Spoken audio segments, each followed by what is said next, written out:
La jeune fille se souvenait encore des murs de pierre blanche du monastère, qui était devenu sa maison. Elle a été confrontée aux dures réalités de la vie d'enfant. Ses parents l'ont abandonnée immédiatement après sa naissance. Et à l'âge de 6 ans, la jeune fille s'est rendue compte qu'elle n'était pas destinée à connaître l'amour parental. Sa mère est morte de tuberculose. Mais notre héroïne a appris à apprécier même les petites choses. Elle se considérait comme une orpheline. C'était comme si elle n'avait jamais eu de père. Il semblait à la petite fille que sa vie n'était pas si mauvaise. Elle a vécu ainsi jusqu'à ce qu'une famille de serpents omniprésents se dresse sur son chemin.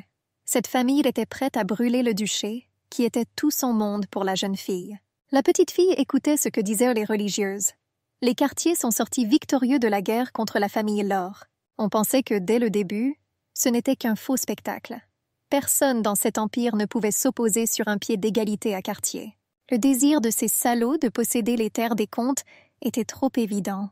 Toutes les religieuses avaient certainement pitié de la petite fille qui vivait avec elle. Une petite fille vêtue d'une robe rose pâle, les mains liées, était allongée sur le sol. Les larmes coulaient lentement des yeux bleus. Le duc Jacob ordonna à la jeune fille d'avoir des bonnes manières. Il était le petit-fils aîné du chef de la famille Cartier. Le duc regarda la blonde avec un sourire dégoûtant. Il a félicité la jeune fille de devenir comtesse. Le bébé était le seul survivant de la famille Lore.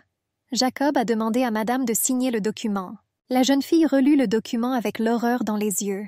Le duc expliqua grossièrement à la petite fille qu'elle devait payer une compensation monétaire, à cause de la guerre qui a commencé grâce à son père. Les dividendes s'élevaient à 30 000 pièces d'or.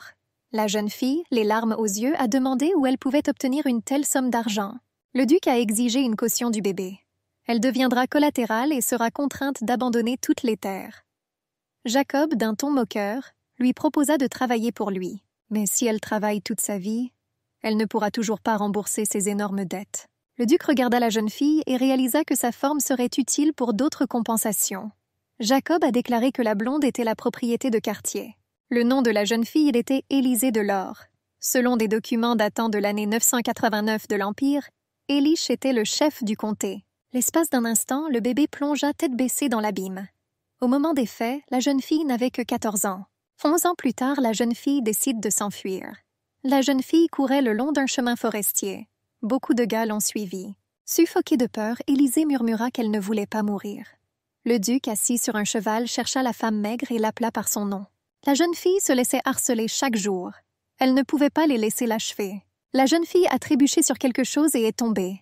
Elle gisait par terre et un tremblement parcourait son corps. Le duc fut surpris que la jeune fille commence soudainement à résister. Elle savait très bien qu'elle portait le cachet Cartier. Jacob attrapa la jeune fille par les cheveux et commença à la menacer. Si elle avait rédigé un testament et était morte paisiblement, sa mort aurait été indolore. Élisée supplia de la laisser partir. La fille maigre a frappé son propriétaire au visage de toutes ses forces. Le duc était furieux. Il lui semblait que la fille était devenue folle. Jacob frappa la jeune fille au visage de toutes ses forces. La blonde tomba et se cogna violemment la tête contre une pierre. Sa conscience disparut lentement et des gouttes de sang écarlate coulèrent rapidement sur les pierres et le sol. Sa vie entière défila devant les yeux de la jeune fille, et son âme quitta son corps. Les hommes parlaient entre eux. Ils voulaient faire croire que la jeune fille s'était suicidée. Du bout de ses forces, Élisée essaya de ne pas fermer les yeux. Elle ne voulait pas rendre son dernier souffle devant ces monstres moraux. Lorsque la jeune fille fut capable de rouvrir les yeux, elle ne comprit pas où elle se trouvait.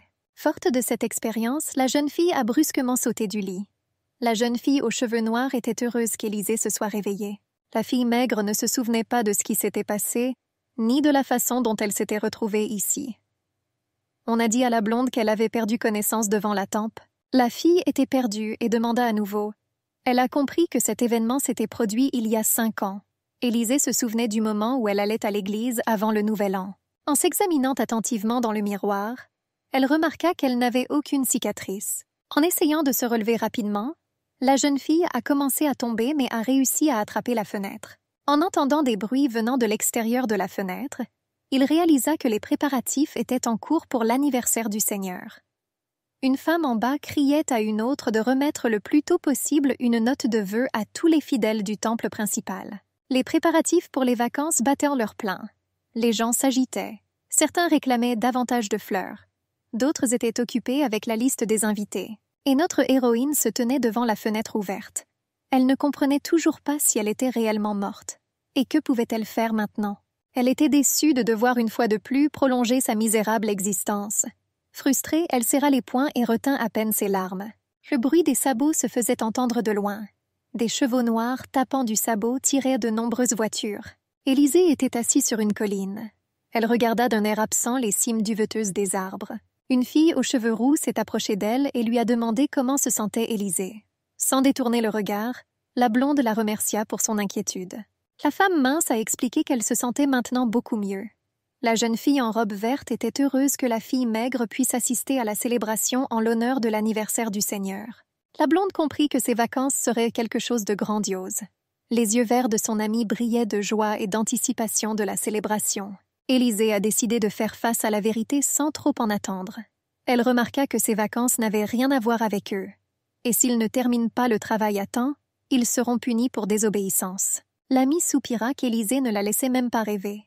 La jeune fille aux cheveux roux rêvait que la chance leur sourirait, que quelqu'un déciderait de rembourser ses dettes. Après tout, il y aura beaucoup de familles nobles au festival. Chaque servante voulait revenir à un beau conte de fées. Le chevalier de la famille Cartier sera prêt à refuser les montagnes d'or qui s'offrent à eux, et de beauté incomparable. Et ils préféreront choisir comme récompense une fille qui fera la lessive sur le domaine pour non-paiement des dettes. La jeune fille aux cheveux roux rêvait d'une romance tirée d'un conte de fées, où ils vivraient heureux pour toujours. Élisée a demandé à son amie de ne pas se livrer à des bêtises. La servante aux yeux verts a demandé à la femme maigre pourquoi elle avait si froid. Et j'ai été surpris que les gens changent après s'être cogné la tête, ils pouvaient tellement changer. Élisée nota froidement que les membres de la famille Cartier ne seraient pas miséricordieux, et ils ne donnent jamais la liberté à ceux qui leur doivent. La blonde expliqua qu'elle connaissait déjà l'avenir de Lottie. Elle a pu changer de position dans cet enfer, et après avoir séduit Jacob, elle devint sa concubine préférée. Puis elle se détourna de son amie, demandée à ne pas penser qu'ils étaient amis avant, pour ne pas la déshonorer, ce qui était même désagréable à regarder. Mais elle ne resta pas longtemps dans cette position avantageuse. Après 3 mois, la fille aux cheveux roux est devenue la nourriture des chiens de la femme de Jacob. Élisée doutait que son amie la croirait, et elle croyait que c'était Lottie qui était la créatrice de son propre destin. La fille maigre a décidé de penser à elle. Après tout, elle est décédée d'une mort tout aussi insignifiante. Et après tout le cauchemar qu'elle a dû endurer, elle a dû essayer d'une manière ou d'une autre de changer le cours des événements. Lottie suggéra à la blonde d'admirer la façon dont le jardin avait été décoré avant de revenir. Elle était sûre qu'oncle Boden était tellement inquiet que quelqu'un gâche accidentellement toute sa composition. Mais j'étais sûre que tout se passerait bien. La jeune fille n'a pratiquement pas écouté les bavardages de son amie. Élisée était surprise de pouvoir déjà sentir les fleurs d'ici. Maigre, je pensais que si le destin lui donnait une seconde chance, elle était alors prête à mourir pour que ses pieds ne soient plus dans cet enfer. Elle était prête à créer son destin de ses propres mains. J'étais prêt à échouer. Mais au moins, elle saura qu'elle a essayé de faire quelque chose. Elle ne comprenait pas exactement comment elle pourrait échapper aux griffes de Jacob. Élisée, pensant à ses affaires, ne remarqua pas que les voitures se dirigeaient droit vers elle. Les jeunes filles regardaient avec admiration la voiture du général. Petit à petit, les invités commencèrent à arriver. De nombreuses voitures roulaient les unes après les autres. L'une des voitures a aspergé Élisée d'eau sale. Lottie a demandé à son amie si elle allait bien, et elle fut horrifiée de voir que les vêtements d'Élisée étaient complètement mouillés. La blonde frissonna et réalisa que c'était la calèche de Carole. En entendant des pas derrière elle, la femme mince se retourna rapidement. Carole était l'épouse du duc. Carole s'est moquée à plusieurs reprises de la jeune fille, soupçonnant qu'elle séduisait son mari. La duchesse a jeté un seau de liquide comestible sur la jeune fille, lui défigurant le visage. Et insultant la femme maigre, elle lui expliqua que c'était ce dont elle avait besoin. Carole commença à roucouler doucement au général. Les servantes riaient et croyaient qu'elle avait délibérément suivi sa voiture. Et ils n'étaient pas surpris que Carole agisse comme si elle était un ange. Un homme brun aux yeux rouges prononcés a demandé à Carole de disparaître de sa vue. Ce type s'appelait Lucerne de Caillasse. Elisha remarqua que Carole avait arrêté sa voiture de la même manière dans le passé. Mais elle a ensuite dû partir à la demande du chef de famille. La jeune fille réalisa que le passé se répétait à nouveau.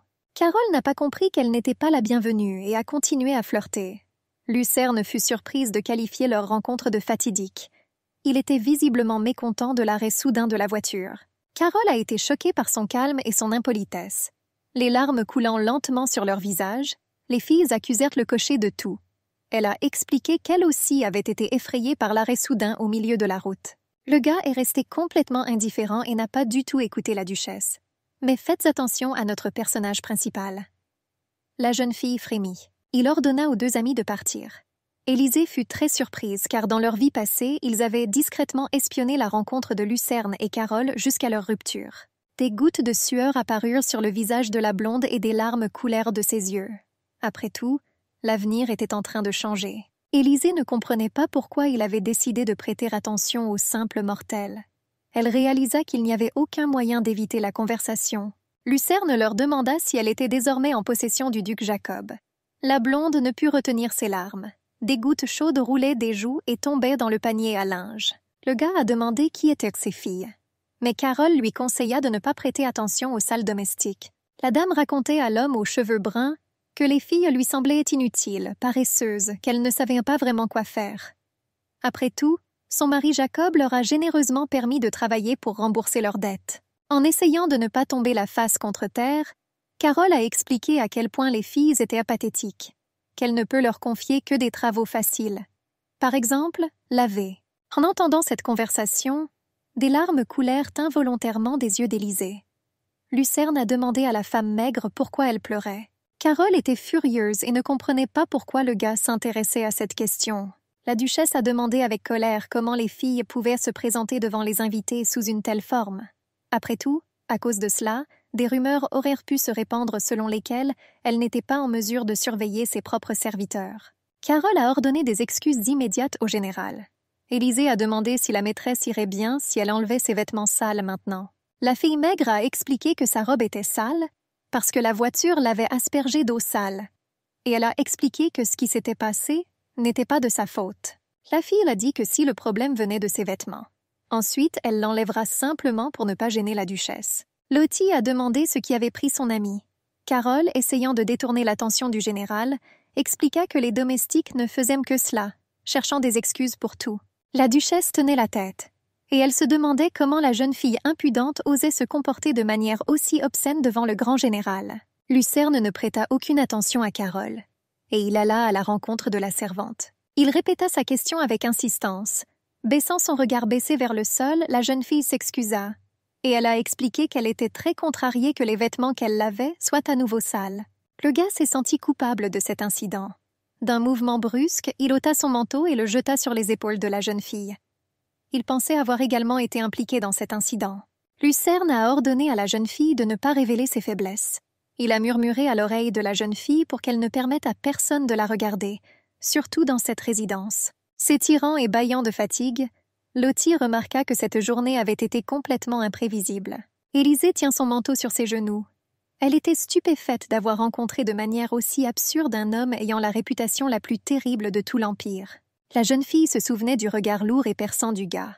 Lorsqu'elle le regarda quelques instants dans les yeux, son corps était saisi par une peur animale, l'appréhension d'une victime face à un dangereux prédateur. La jeune fille a suggéré que Lucerne de Caillasse ressemble à la créature qui a jeté les bases de la famille. Peut-être que la raison en était les yeux écarlates, comme un rubis sanglant qui semblait regarder droit dans l'âme. Lucerne pourrait mettre le monde entier à ses pieds.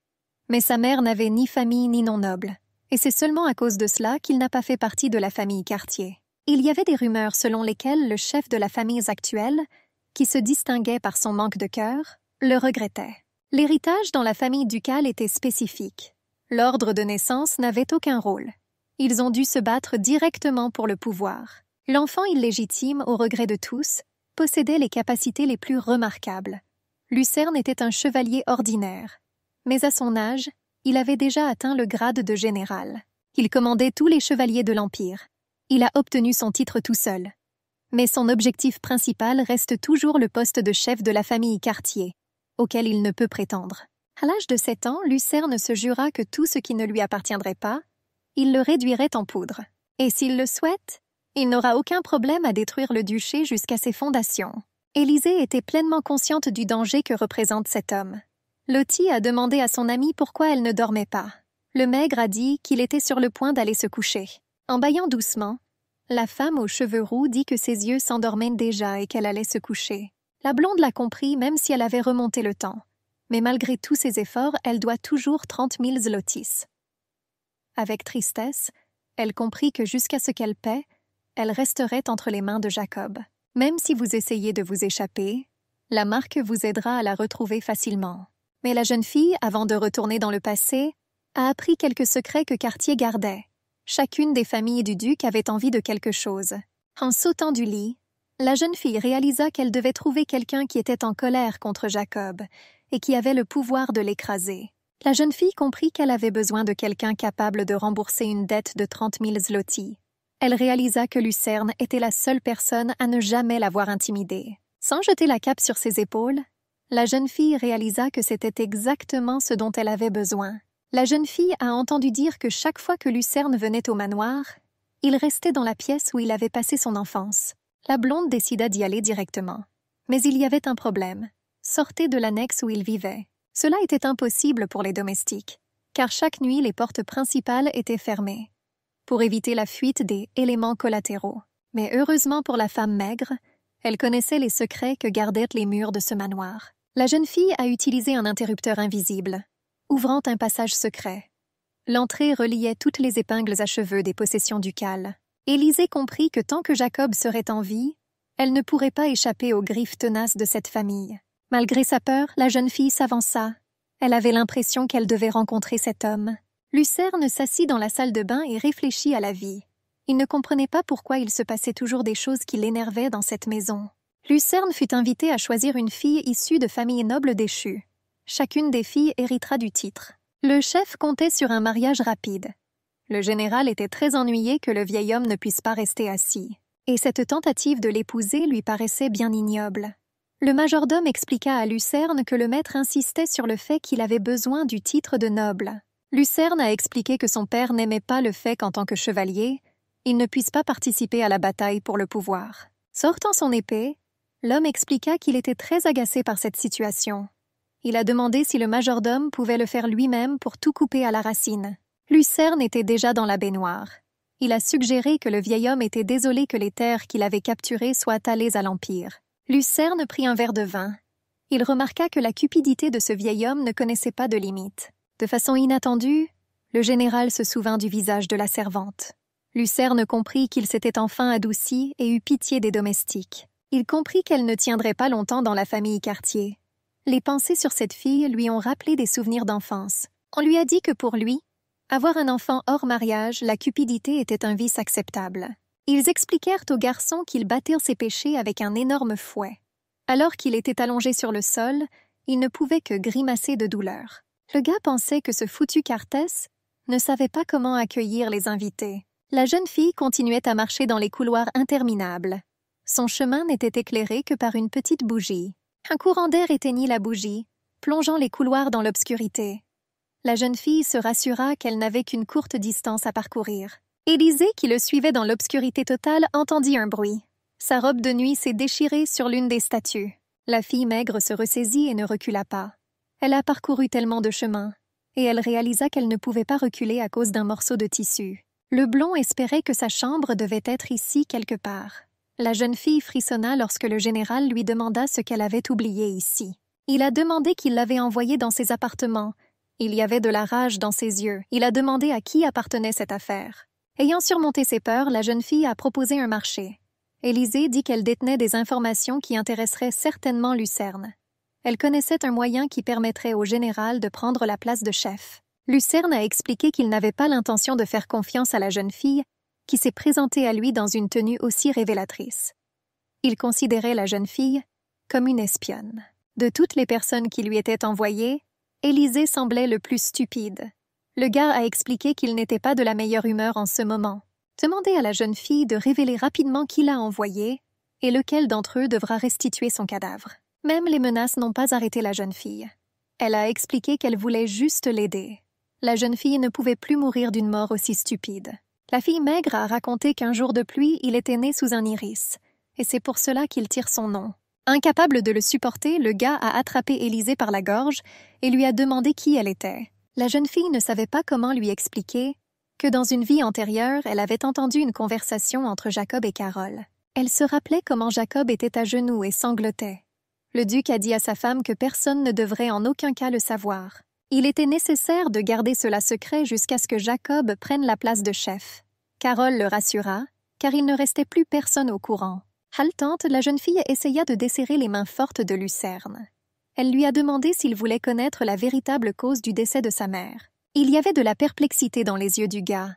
L'homme a attrapé la jeune fille par la main et l'a jetée au sol. Le corps fut lentement enveloppé par une sorte de fumée noire. C'était l'une des bêtes démoniaques. Le général fut surpris qu'il y ait réellement des passages secrets dans le manoir. Lucerne demanda si c'était grâce à ce geste que la jeune fille était venue vers lui. La fille maigre a expliqué qu'elle l'avait rencontré par hasard, que lorsqu'elle se promenait dans le manoir, elle collectait des informations petit à petit. La blonde espérait qu'elle trouverait des informations qui l'aideraient à survivre dans cet enfer sur Terre. Grâce à la négligence de Jacob, qui a laissé des documents n'importe où, la jeune fille a pu trouver suffisamment d'informations. L'homme doutait d'avoir réellement besoin des informations que la jeune fille lui proposait. Elisha a dit qu'elle connaissait le souhait le plus profond de Lucerne. La jeune fille a remarqué qu'il rêvait plutôt d'avoir la tête. Le général frémit. Et la jeune fille a remarqué que s'il n'atteignait pas son objectif, il effacerait cette famille de la surface de la terre. La femme maigre remarqua qu'il détruirait simplement tout ce qui ne pouvait appartenir à un homme. Lucerne a demandé à Élisée si elle était si pressée de mourir. La jeune fille expliqua encore une fois qu'elle voulait l'aider à devenir le chef du clan. L'homme a été surpris par la confiance en soi de la jeune fille. Il lui a demandé ce qu'elle voulait en échange de son aide, en supposant que cette méthode existe réellement. Nerveuse, la jeune fille a dit qu'elle voulait que le gars rembourse sa dette. Lucerne demande quel est le montant de la dette. Élisée répondit que la dette était de 30 000 zlotys. L'homme était surpris de voir qu'une telle somme pouvait être promise. Il regardait avec ses yeux ensanglantés, buvant du vin dans un verre. La jeune fille pouvait à peine retenir ses larmes. Elle a dit que c'était des réparations pour les guerres. La fille mince a dit que son père était un noble de l'ancien royaume. Jetant un regard froid à Élisée, Lucerne demanda s'il y avait des preuves matérielles. Il ne voulait pas croire des mots simples. L'homme a expliqué qu'à ses yeux, la jeune fille était une fraudeuse ordinaire. La jeune fille devinait que ce ne serait pas facile. Mais pour le moment, Lucerne ne se souciait pas du tout de sa proposition. La jeune fille a crié de douleur, car la marque commençait à lui faire terriblement mal. L'horreur envahit la femme mince lorsqu'elle réalisa que Jacob la cherchait. Jacob était furieux. Il lui semblait que Lucerne s'intéressait à la jeune fille, et il exigea qu'on lui amène immédiatement le magicien. Un coup bruyant à la porte perça le silence de la nuit. Les domestiques rapportèrent qu'ils avaient entendu dire qu'un fugitif s'était infiltré chez le général. La jeune fille était à genoux, couvrant son visage de ses longs cheveux et de ses mains. Le général fut assuré que cela pouvait être dangereux, et il devait vérifier les chambres. Lucerne dit froidement à la jeune fille qu'ils étaient venus la chercher. Les larmes coulaient lentement des yeux de la jeune fille. Elle ne pouvait pas croire que tout se terminerait vraiment ainsi. Les coups à la porte devenaient de plus en plus persistants. La jeune fille se leva d'un bond et commença à supplier Lucerne d'en faire au moins une servante. Elle était prête à tout pour cela. Elisha, hystérique, a déclaré qu'elle travaillait sans relâche et faisait beaucoup d'efforts. Elle ne comprenait pas pourquoi elle avait besoin du titre de comtesse si elle ne parvenait toujours pas à rembourser ses dettes. L'homme regarda la jeune fille et lui prit le menton, l'examinant lentement. Il lui a demandé si elle hériterait du titre de comtesse. Les domestiques impatients expliquèrent qu'il leur faudrait entrer de force. Lucerne ôta soigneusement la bretelle de la robe de nuit de l'épaule de la jeune fille. Il jeta la jeune fille sur le lit d'un seul mouvement ultra rapide. Élisée, abasourdi, lui demanda ce qu'il faisait. Lucerne dit à la fille maigre qu'elle n'appartiendrait désormais qu'à lui. L'homme a demandé à la blonde de ne pas retenir ses gémissements pour qu'il puisse en profiter. Il voulait sincèrement que les gens qui se tenaient devant la porte en deviennent fous. En rougissant, la jeune fille expliqua qu'elle ne pouvait pas faire ça. Général, demandez à la jeune fille si elle a un désir ardent de retourner auprès de Jacob. Les larmes aux yeux, la jeune fille a demandé à être emmenée ici pour de vrai. En souriant, Lucerne lui dit qu'elle n'avait pas besoin de demander. Le gros Jacob était furieux lorsqu'il a découvert cela. Il ne pouvait pas croire qu'un mariage hors mariage puisse le déshonorer à ce point. Il promit mentalement que Lucerne paierait encore pour avoir osé l'humilier ainsi. La brune remarqua qu'il pouvait gagner du temps et qu'il pourrait mettre fin sereinement à la conversation. Brûlant de honte, la comtesse Laura s'étonna que ces gens n'osent pas entrer dans la chambre du général lorsqu'ils entendirent ses gémissements. Lucerne lui a ordonné d'exposer le plus rapidement possible tout ce qu'elle savait sur sa mère. La jeune fille a expliqué qu'elle ne pouvait pas encore révéler toutes ses cartes. Après tout, à cause de l'incident d'aujourd'hui, elle ne pourrait pas survivre sans sa protection. Élisée répondit qu'elle ne pouvait pas lui dire un mot tant que le général n'aurait pas garanti sa sécurité. En retour, elle était prête à lui dire tout ce qu'elle savait et à lui fournir des preuves. L'homme a remarqué que c'était un peu injuste. Après tout, elle n'a encore rien fait et elle exige déjà un paiement. Il expliqua à la jeune fille qu'aujourd'hui, ils avaient porté un coup direct à la réputation de Jacob. Les gens se moqueront de lui parce qu'il n'a pas pris soin de ses biens. Lucerne a constaté par lui-même que les mots peuvent généralement devenir un puissant poison au premier coup d'œil. Il accepta de donner à la jeune fille 30 000 zlotys, mais en échange, il voulait qu'Élisée l'épouse. Seulement, cela était censé arriver aujourd'hui. Notre héroïne a été choquée par l'évolution rapide des événements de sa vie. Le conseiller a dit au chef que Lucerne avait les yeux rivés sur une fille appartenant à Jacob. Le plus jeune héritier a remarqué qu'aujourd'hui il était allé trop loin. Le gaz était furieux qu'un salaud ait décidé de s'emparer des biens de la famille ducale. Le gros homme remarqua que selon la loi, ils devaient tous deux être fouettés et leurs mains coupées. Lucerne, présente, remarqua que le chef avait longtemps insisté pour épouser le détenteur d'un titre noble. Et il répondit avec un sourire qu'il n'avait fait que suivre sa volonté. Il annonça calmement qu'il avait décidé d'épouser cette servante travaillant pour Jacob, assurant que, pour confirmer ses intentions, il a passé la nuit avec cette fille. Le chef était furieux qu'après Lucerne, il ait impitoyablement rejeté les filles qu'il avait soigneusement sélectionnées. Mais il expliqua que les femmes envoyées par son grand-père étaient trop bonnes pour lui. De plus, il pourra recevoir le titre d'Élysée, et à tout moment inopportun, il peut l'éliminer.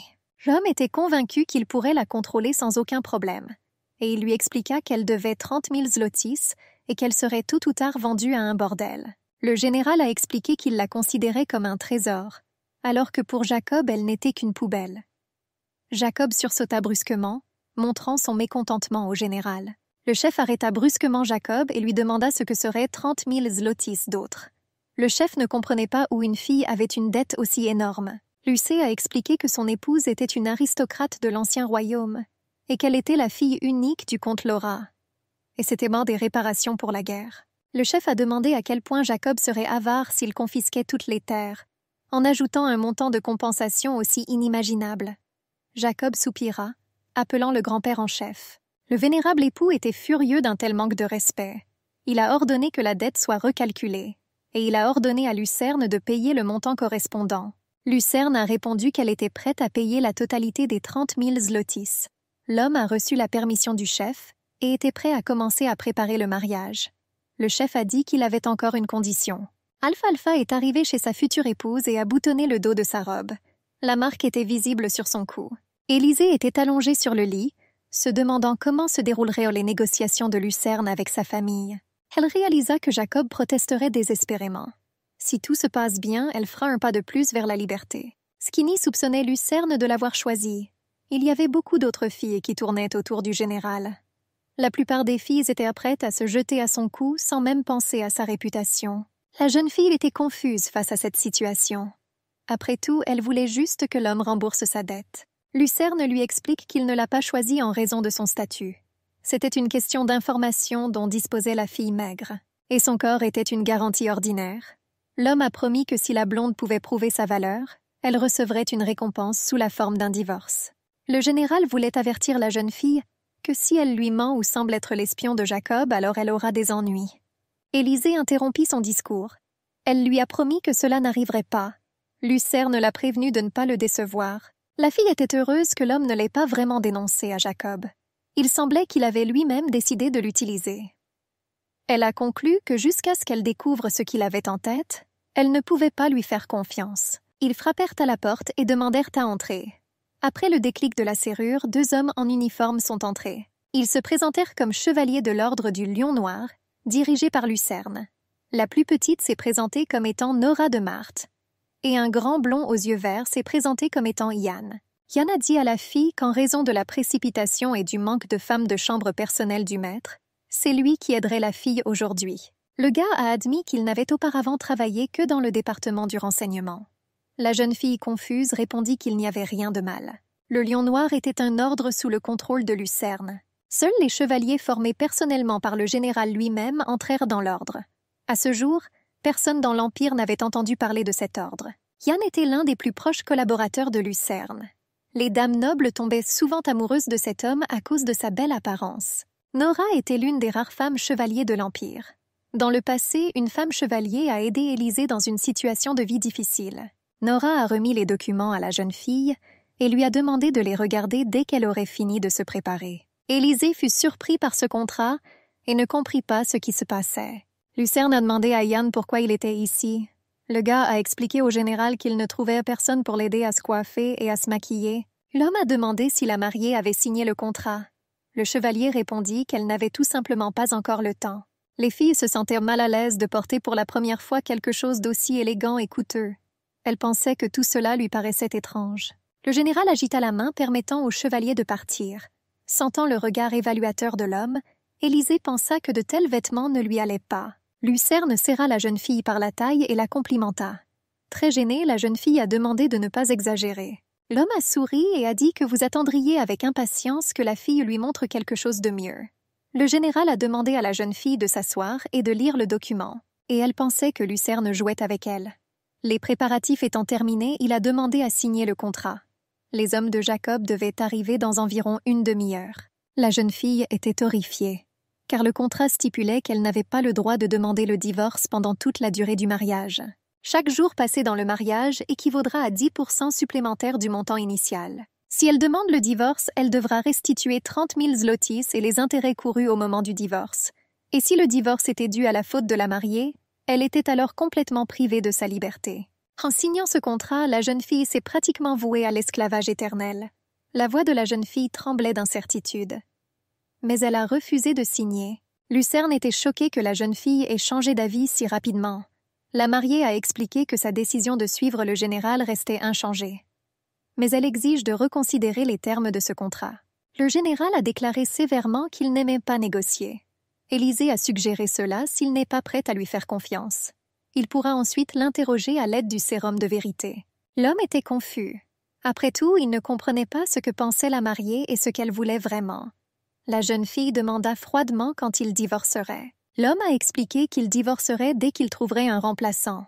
La femme mince a précisé si elle pouvait être libre lorsqu'un homme prenait la relève à la place du chef. Lucerne a rapporté que l'empiètement d'un enfant illégitime sur la position de chef équivaut à une trahison.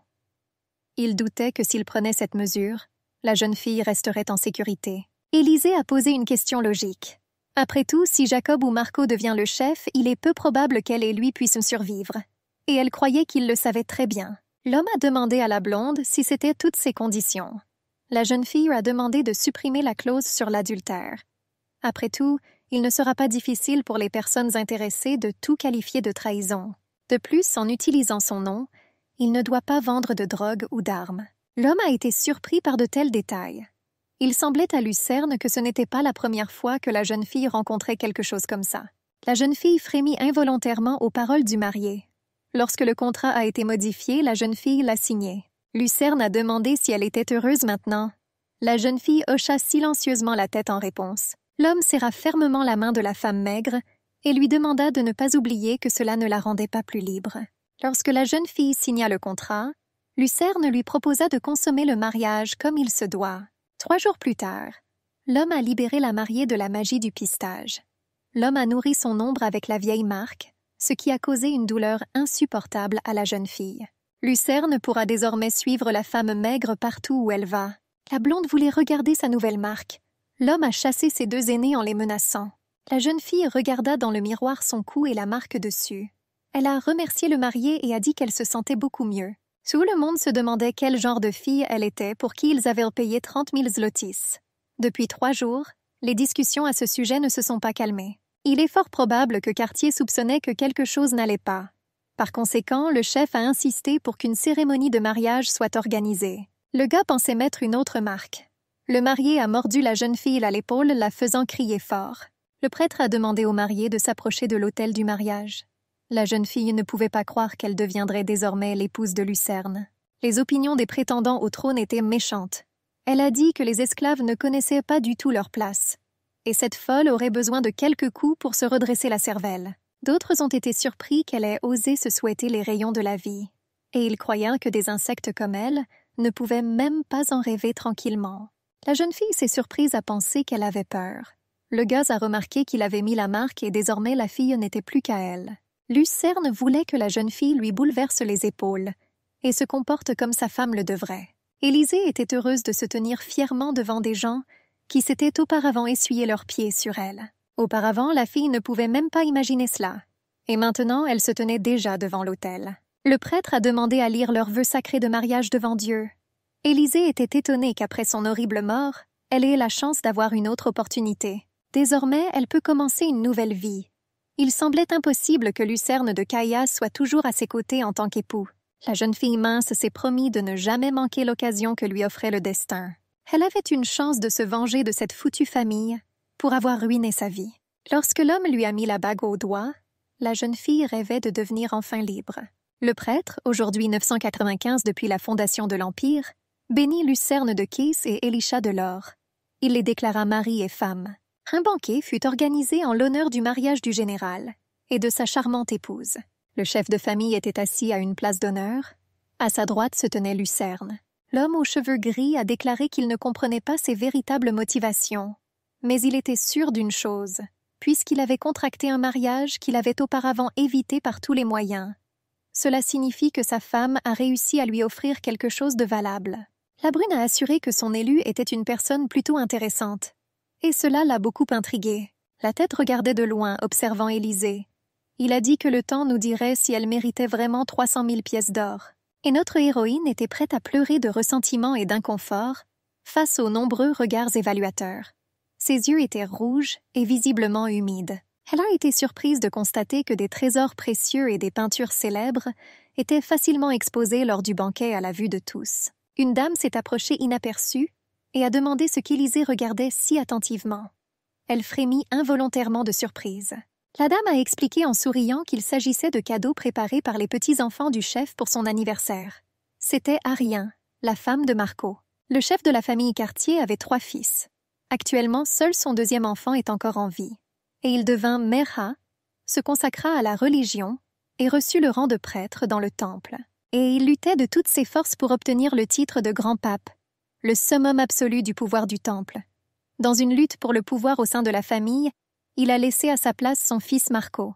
Non seulement son père, qui était auparavant la petite-fille du grand pape et qui étend désormais son influence, l'a aidé à atteindre la place souhaitée de chef du clan.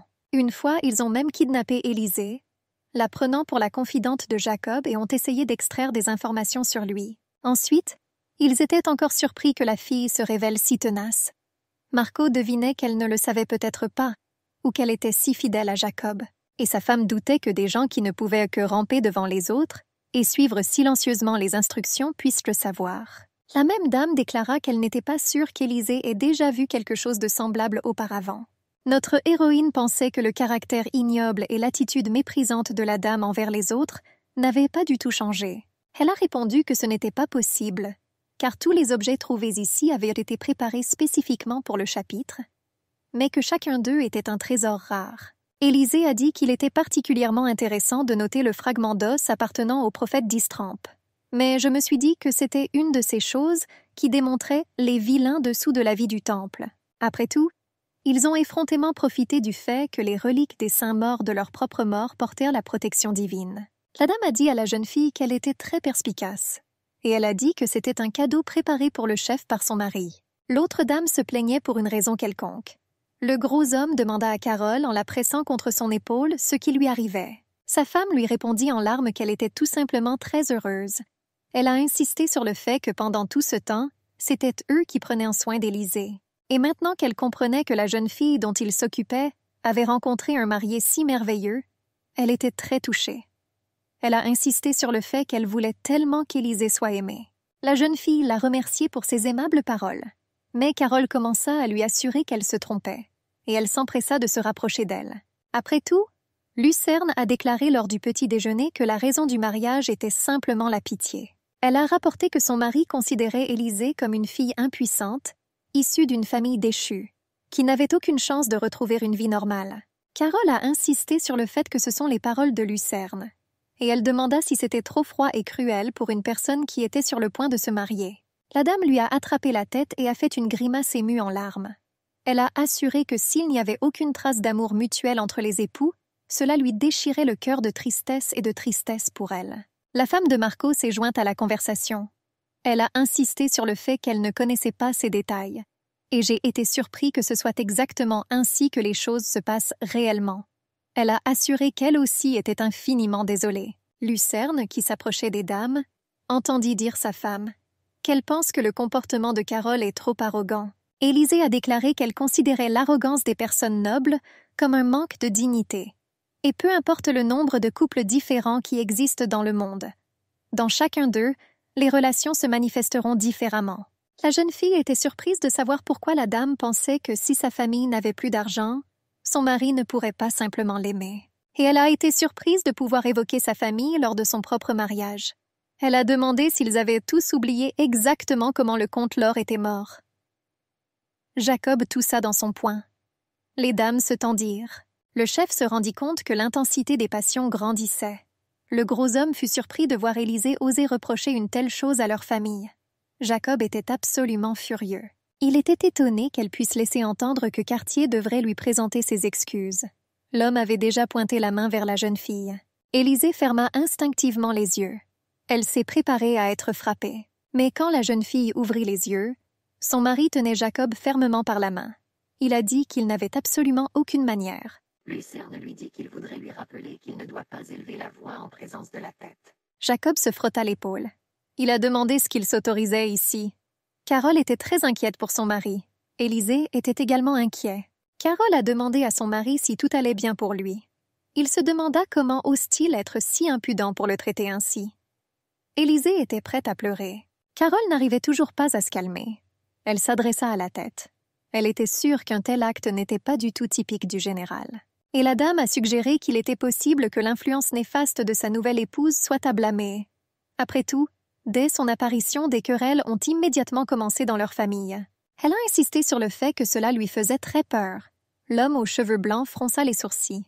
Élisée a assuré à son interlocuteur qu'elle devait d'abord s'excuser auprès du chef. Carole se demandait ce qu'elle avait pu faire de mal. Lui assura la jeune fille dans un murmure.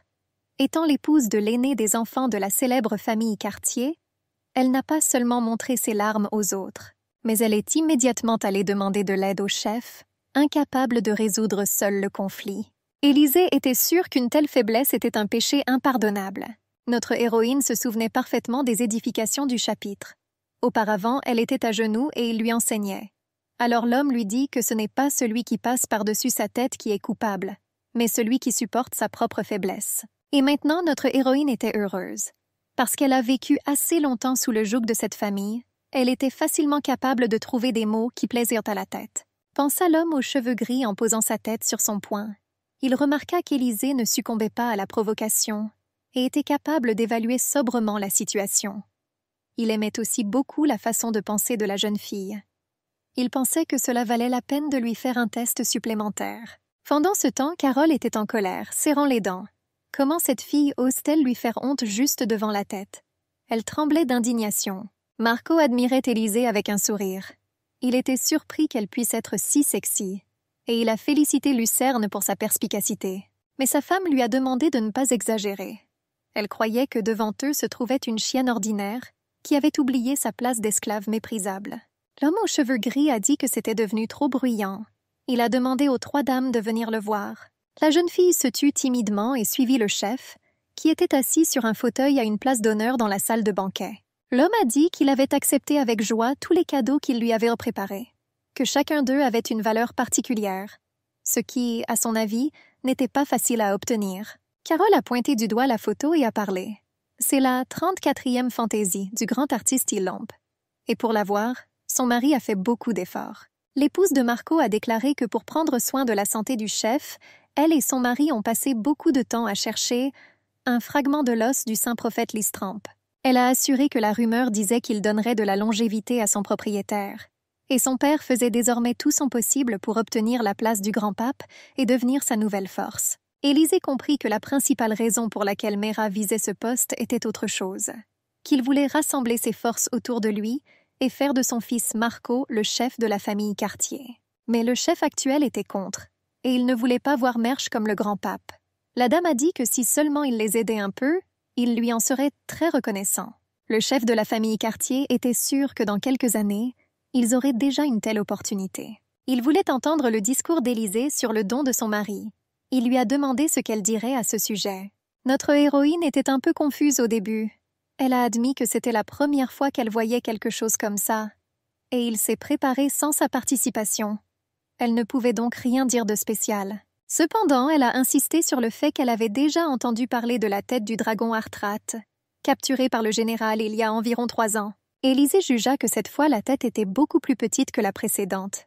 Elle a suggéré que son mari allait offrir un dragon plus grand pour le 80e anniversaire de la tête. Lucerne se couvrit le visage, retenant ses émotions, et la jeune fille continua de parler.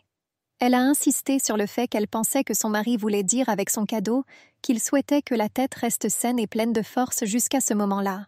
Élisée était sûre que dans quelques années, un dragon énorme et puissant apparaîtrait. Elle pensait qu'il apporterait avec lui beaucoup plus d'opportunités. Le leader aux cheveux gris rit sincèrement. Il a dit à Lucerne que son élue n'était pas aussi simple qu'elle le paraissait. Et la brune a rappelé qu'il avait déjà dit qu'il la considérait comme une fille très intéressante. Il croyait que le jour était proche où le chef dirait que 30 000 pièces d'or était un prix trop peu élevé pour ce trésor. Il se demandait où la fille s'était cachée pendant tout ce temps, et il lui demanda de se présenter en lui demandant si son nom était Élisée. Il dit en souriant qu'il lui permettait de le regarder même sans aucune bonne raison, et il pensait que ce serait merveilleux de parler avec elle du temps. Notre héroïne était rayonnante de joie, contente d'elle et de l'impression qu'elle avait produite. Elle a assuré qu'elle profiterait volontiers d'une telle offre et d'une telle opportunité. Une fois la fête de famille terminée, Lucerne et sa femme descendirent les marches. Il dit à Élisée que c'était grâce à elle qu'il avait apprécié sa première réunion de famille. Le général, souriant, a assuré qu'il était heureux d'observer une telle intensité de passion en marge. Il a maintenant appelé la jeune fille pour qu'elle l'accompagne. Il a rapporté qu'ils devaient encore passer leur nuit de noces aujourd'hui. Lucerne lui tendit la main, mais la jeune fille n'osa pas lui rendre la sienne. Après une courte pause, la main du général toucha celle d'Élisée. Le couple était sur le point de monter dans leur voiture. Jacob leur a crié « Hé !» depuis la fenêtre ouverte. Il a crié des gros mots à la jeune fille depuis le balcon. Jacob était furieux que la jeune fille ne lui soit pas reconnaissante de la nourrir et de l'habiller tout le temps. L'aîné des héritiers descendit rapidement les escaliers. Jacob voulait aussi blesser Lucerne. Il expliqua que l'élu de Lucerne n'était qu'une fille qu'il utilisait et qu'il jetait. Le gros homme souhaitait que les jeunes mariés brûlent en enfer. Il les a qualifiés de gros mots. Le général ne supportait pas une telle impudence. Il a dit à sa femme de ne pas détourner le regard et de regarder ce qui se passait. Lucerne s'approcha rapidement de son demi-frère. En chemin, il a retroussé ses manches. D'un seul coup, Jacob fut projeté en arrière de quelques mètres. L'héritier aîné est tombé, des écorchures sont apparues sur son visage et du sang a jailli de son nez. Avant que la jeune fille ne quitte cet endroit pourri qui est devenu un enfer pour elle, elle entendit Lucerne la féliciter pour son mariage. Des gouttes du sang de l'aîné des héritiers étaient visibles sur le visage de la brune. Lorsque le gars a félicité la femme maigre pour son mariage, cela est devenu pour elle la félicitation la plus excitante. Le couple voyageait en calèche. Le général a informé sa femme qu'il séjournerait dans un hôtel le jour de leur nuit de noces. La brune lui a promis que demain ils se rendraient dans son manoir, situé dans la capitale. La jeune fille n'arrivait pas à se calmer. Après tout, c'était la première fois que quelqu'un frappait Jacob devant elle. La jeune fille lui a demandé s'il considérait vraiment la faiblesse comme un péché. L'homme regarda sévèrement sa femme et répondit froidement « Oui ». Agrippant convulsivement le bas de sa robe, la jeune fille réalisa qu'il était le même que les autres quartiers. Élisée réalisa qu'il était insensé d'espérer qu'il frapperait l'homme insolent à cause d'elle. La jeune fille se sentait triste de ne pas être vraiment aimée. La fille maigre s'est calmée en sachant que seul le contrat les liait. Remarquant le visage bouleversé de sa femme, le général lui demanda quelle réponse elle attendait. Élisée a expliqué qu'elle avait évoqué ce sujet afin de gagner la faveur du chef. L'homme était heureux que la mariée soit honnête avec lui. La jeune fille a expliqué que son objectif principal était de survivre. La blonde a insisté sur le fait que ses émotions ne gêneraient jamais son mari. L'homme s'est rendu compte qu'il devait s'efforcer de maintenir sa relation avec sa femme. Une relation basée sur l'utilisation mutuelle de l'autre. Lucerne lui tira la main, faisant frissonner involontairement la jeune fille. Il remarqua à quel point la jeune fille était fragile et impuissante. Le général demanda à sa femme comment on pouvait haïr la faiblesse en la regardant. L'homme a demandé à sa femme si elle était satisfaite de sa réponse. Il a demandé au général de ne pas le sonder. Après tout, chaque fois que la fille essayait de faire ça, il avait vraiment envie de la manger. Les tentatives de l'homme pour embrasser la femme maigre ont échoué, car la roue est tombée dans un trou. Lapis, un sorcier de l'ordre du Lion Noir, l'aîné des jumeaux, sanglota amèrement lorsqu'il apprit que le général s'était acheté une épouse. Le frère cadet de Lasley a essayé de le calmer. Les chevaliers Corrine ne comprenaient pas à quoi cela servait d'épouser le subordonné de Jacob. Ils soupçonnaient la jeune fille d'être une espionne. Le type aux yeux bleus et aux cheveux roses remarqua qu'elle n'avait pas été achetée comme esclave, et qu'elle n'est définitivement pas une espionne. Les chevaliers et les sorciers commencèrent à poser un tas de questions. Le gaz aux yeux bleus a remarqué que la fille était très calme et modeste et ne donnait pas l'impression d'une mauvaise personne. De plus, il pensait que le général ne faisait pas partie de ces personnes qui pouvaient être facilement trompées. Les chevaliers furent surpris que Lucerne ne leur ait pas dit qu'il allait se marier et qu'il n'ait pas reçu d'invitation à son mariage. Lapis se remit à pleurer. Il était furieux et décida que le général les négligeait tout simplement. Le soir, la voiture était déjà arrivée dans la capitale. Le général offrit son aide à la mariée en lui tendant la main depuis la voiture. Les chevaliers ne comprenaient pas qui leur général pouvait être une personne gentille et attentionnée. Lucerne prit facilement la jeune fille dans ses bras. Confuse, elle a répondu qu'elle pouvait marcher seule. Après tout, elle s'est rendue compte qu'elle devait se montrer aux chevaliers du meilleur côté. Ils furent surpris par ce qui se passait dans la voiture. La morsure de son mari était visible sur le cou d'Élisée. L'un des gars a couvert les yeux des enfants. La fille maigre, attirant tous les regards, réalisa que c'était un échec total. Avec enthousiasme, l'employé de l'hôtel était déjà pressé de saluer les chers invités. Il a dit que c'était un grand honneur pour lui de recevoir le grand général et son épouse à l'hôtel. L'ouvrier a proposé de lui rendre visite s'il avait le temps. Le général a interrompu son discours en disant que ce serait leur nuit de noces. Lucerne a regardé l'ouvrier et leur a demandé de ne pas le déranger d'un air menaçant. Il a promis de lui retirer la tête des épaules en cas de désobéissance. En entendant cela, l'ouvrier eut un hoquet nerveux. L'homme transporta la mariée dans une chambre luxueuse et la déposa soigneusement sur le lit. La fille s'est rendue compte qu'il ferait ça. La brune commença doucement à déshabiller la jeune fille. Il commença à baisser sa robe, exposant son épaule. Puis il posa sa main sur le lit à côté de la tête de la jeune fille. Lucerne baissa les yeux sur sa femme. Il a demandé de manière ludique à sa femme par où ils allaient recommencer aujourd'hui. Le général se pencha sur sa femme, prêt à l'embrasser. Mais soudain, un étrange grondement se fit entendre. Il s'est avéré que cela venait de son estomac. Élisée a expliqué qu'elle voulait que la robe lui aille bien, et c'est pour ça qu'elle n'a pas mangé depuis le matin. Lucerne interrompit ses caresses et dit qu'il devrait d'abord déjeuner. La jeune fille prenait un bain. Elle a éclaboussé et pris de l'eau dans ses paumes et a apprécié la chaleur et le confort. Jusqu'à ce moment, Élisée ne pouvait même pas imaginer qu'elle pourrait un jour se sentir à nouveau aussi calme. Dans une vie antérieure, son visage était défiguré par une terrible cicatrice. Et de ce fait, elle s'est habituée aux regards en coin des gens qui ne cachètent pas leur dégoût pour elle et sa laideur.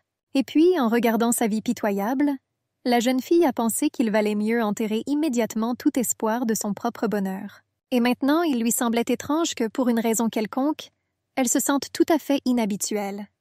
À un moment donné, elle s'est ressaisie. Luyerne entra dans la pièce et vit sa triste épouse. Il lui a demandé ce qui lui était arrivé. La jeune fille ne l'initia pas à ses pensées, mais elle ignora qu'elle réfléchissait juste un peu. Son mari l'a appelée pour qu'elle sorte. Il a dit que si Élisée continue de s'asseoir ici et de se remplir la tête de pensées inutiles, avant même qu'elle n'ait le temps de cligner des yeux, leur nuit de noces prendra fin. L'homme a dit qu'elle était très maigre. La jeune fille jeta une robe sur ses épaules. Elle a assuré que sa maigreur ne gênerait pas ses devoirs conjugaux. Lucerne a redressé les plis de ses vêtements. Il a demandé pourquoi sa femme avait décidé de lui montrer son caractère épineux. Les larmes coulaient sur le visage de la jeune fille. Un homme a demandé à sa femme pourquoi elle pleurait. Pensa Élisée. Et ce, même si la voix et l'expression de son mari semblaient en froide. Mais alors que cet homme était à côté d'elle, elle ne comprenait absolument pas ses sentiments. La jeune fille commença à être attirée par la brune comme un aimant. Elle toucha sa poitrine avec sa main et, ouvrant légèrement les lèvres pour un baiser, rapprocha son visage du sien. L'homme répondit en écartant les lèvres. Sa joue toucha doucement son visage. Il serra la robe sur le dos de sa femme. Tenant le menton de la jeune fille avec sa main libre, l'homme toucha ses lèvres avec ses lèvres. Ayant apprécié le baiser, Lucerne s'éloigna de sa femme. Il lui a demandé s'ils auraient pu se rencontrer auparavant. Élisée frémit. L'homme a dit que chaque fois qu'elle le regardait, ses yeux semblaient remplis de culpabilité. Il lui demanda maudit ce qu'elle lui cachait, appelant affectueusement sa femme son petit fantôme, signifiant son désir secret. Puis, soudain, les portes de la meute s'effondrent sur eux. Le couple se méfiait car le général avait clairement fait savoir qu'il ne voulait pas que quiconque les dérange aujourd'hui. Des voix inquiètes se faisaient entendre derrière la porte. Ils informèrent le général que des monstres s'approchèrent d'eux derrière les montagnes. Lucerne enfila ses vêtements d'extérieur. Il s'est tenu devant sa femme et lui a demandé de rester ici pour le moment, et ne sortait jamais avant qu'il ne lui donne la permission. Il parlait à un autre homme devant la porte. Que ces créatures se déchaînent au printemps sous l'influence du pouvoir des pierres magiques. Et j'ai été surpris qu'ils apparaissent soudainement maintenant. Mais son interlocuteur a insisté sur le fait que cela était dû au soulèvement. Il a dit que les survivants du royaume déchu avaient se réveillé les monstres. Le gars a dit que la succession de Soji avait déjà été saisie, et il semblerait qu'ils envisagèrent de prendre le contrôle du territoire proche de la porte. Élisée réalisa qu'aujourd'hui, le soulèvement échouerait de toute façon, et le statut de Lucerne, qu'il a supprimé, augmentera sensiblement. Le général fut informé que les territoires les plus proches étaient prêts à envoyer des renforts, mais le poste de commandant en chef restait vacant. Lucerne a déclaré que les choses progressaient actuellement. Presque toutes les fenêtres du bâtiment brillaient d'une douce lumière. Des bruits de voix se faisaient entendre, et les voitures continuaient à avancer jusqu'à l'entrée principale. Lucerne était entouré de ses chevaliers. Il a informé son équipe qu'ils avaient une semaine pour régler cette affaire et revenir ici. Ses subordonnés se regardèrent, ne comprenant pas pourquoi leur général était de si mauvaise humeur. Un autre a dit tranquillement que tout était clair, car il avait été interrompu lors de sa nuit de noces. Et le général a appelé Yann, Laszli et ces deux-là pour l'accompagner dans les possessions de Soji. Et il chargea Corinne, Nora et Lapis de conduire sa femme à la capitale. Les chevaliers commencèrent à crier et à protester. Ils ont dit au général que c'était tout simplement injuste, et ils pensaient qu'ils étaient trop nombreux pour accompagner les dames. Lucerne a aboyé en disant qu'il ne permettait à personne de parler ou de contester son ordre. Les chevaliers boudèrent de mécontentement, mais ils arrêtèrent de se disputer. Élisée comprit que la mission d'escorte, au lieu de l'opportunité de faire ses preuves sur le champ de bataille, n'était pas très attractive pour les chevaliers. La jeune fille comprit que pour les chevaliers, un tel traitement équivalait à une expulsion, et il serait étrange de s'attendre à une réaction différente de leur part. Lucerne a donné ses adieux à sa femme. Il lui a demandé de surveiller son comportement à son arrivée dans la capitale. Et il lui a demandé de se rappeler qu'il n'en avait pas fini avec elle aujourd'hui. Le général dit à Élisée qu'il serait revenu dans la nuit pour qu'elle soit prête à continuer. La jeune fille a demandé à son mari de prendre soin de lui. Lucerne ordonna à ses chevaliers de partir. Déjà le matin, notre héroïne est arrivée dans la capitale. Le portail d'entrée brillait. Ils étaient protégés par magie. La ville était magnifique. Immeubles de grande hauteur, éclairage public, routes pavées, tout parlait de sa richesse et de sa prospérité. Les chevaux claquèrent des sabots en rythme le long de la route. Bientôt, la voiture arriva au manoir de la capitale à Lucerne. Le pied de notre héroïne a marché sur les marches de la voiture. Élisée se tenait devant le manoir. Une cape chaude avec une capuche était drapée sur ses épaules. Le chevalier était déjà pressé d'entrer dans la maison. Personne n'a serré la main de la jeune fille lorsqu'elle est descendue de la voiture. Elle réalisa que ce ne serait pas facile pour elle. Les serviteurs qui venaient à leur rencontre se blottissaient à distance et chuchotaient entre eux. Élisée s'est rendu compte que pour tout le monde ici, elle n'était qu'une femme déchue, seulement en parole ayant un statut noble. Le vieil homme salua Lady Elisha avec une révérence. Il se présentait sous le nom d'Henri et était le majordome de cette maison. Il a dit que si elle avait besoin de quelque chose, elle devrait se sentir libre de le contacter. La fille pensait que tout allait bien. Elle a dit qu'elle aimerait voir le terrain d'entraînement des chevaliers. Henri fut surpris du souhait de la dame. Et juste au cas où, il lui a précisé si elle était sûre d'en avoir vraiment besoin. Élisée a confirmé qu'elle était ferme dans sa décision. Et elle a demandé à l'y emmener. Elle a décidé de montrer à tout le monde qu'elle pouvait aussi être utile. Le majordome a assuré à Elisha que le terrain d'entraînement n'était pas un endroit à visiter pour une noble dame. Et il a ajouté que la plupart des militaires sont désormais absents en raison de la situation actuelle. Henri rapporta que les troupes et tout ce qui s'y rapportait étaient sous le contrôle du général. Il croyait que la dame aurait dû faire un meilleur travail d'inspection de la résidence. Elisha a précisé que le terrain d'entraînement ne faisait pas partie de la résidence. Henri demandait pardon de s'en permettre trop, et il demanda à la dame la permission de l'y emmener. Le majordome remarqua la posture droite de la jeune fille, mais il voyait aussi ses mains rugueuses. En regardant son visage arrogant et complètement impassible, il pensa qu'elle était la même que tous ces aristocrates déchus qui n'avaient plus que leur inutile orgueil. Cependant, Henri dut admettre que ses premiers jugements étaient erronés. Il accompagna Élisée le long du chemin, et il lui assura qu'en raison du petit nombre de domestiques, la maison pourrait paraître un peu négligée. Et il la convainquit qu'ils avaient apporté une attention particulière à la préparation de sa chambre. Le majordome supposa que le long voyage aurait pu fatiguer la dame. Puis il y a eu un cri. « Attrapez-le » Un animal courut le long du chemin droit vers Élisée. 2 servantes et un garçon fragile le poursuivaient. Il était indigné qu'il soit si difficile de suivre son cochon. L'animal avait une marque magique sur sa cuisse. Ayant atteint Élisée, il s'arrêta sous le choc et s'assit sur ses jambes. Bientôt, le garçon le rattrapa et tomba sur lui, heureux de l'avoir rattrapé. Il a demandé au cochon qu'il continue à s'échapper de son laboratoire. Élisée sourit, mais le gars continuait à la regarder d'un air sombre. Il se retourna silencieusement et s'éloigna, portant l'animal dans ses bras. Le majordome a dit à M. Lapis qu'il devait saluer sa dame. Henri demande à Élisée de ne pas se fâcher contre le jeune homme.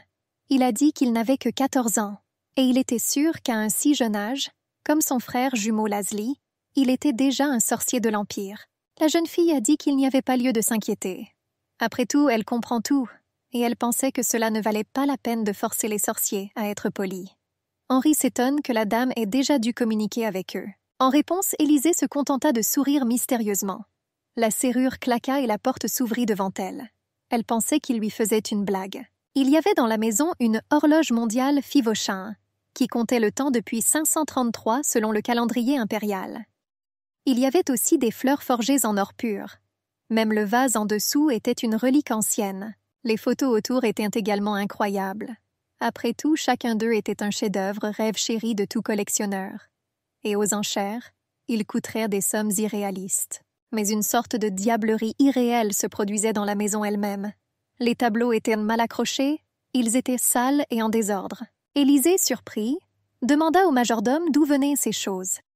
Et il rapporta que chaque fois que le général revenait avec une victoire, la famille impériale lui offrait quelque chose de précieux en guise de récompense.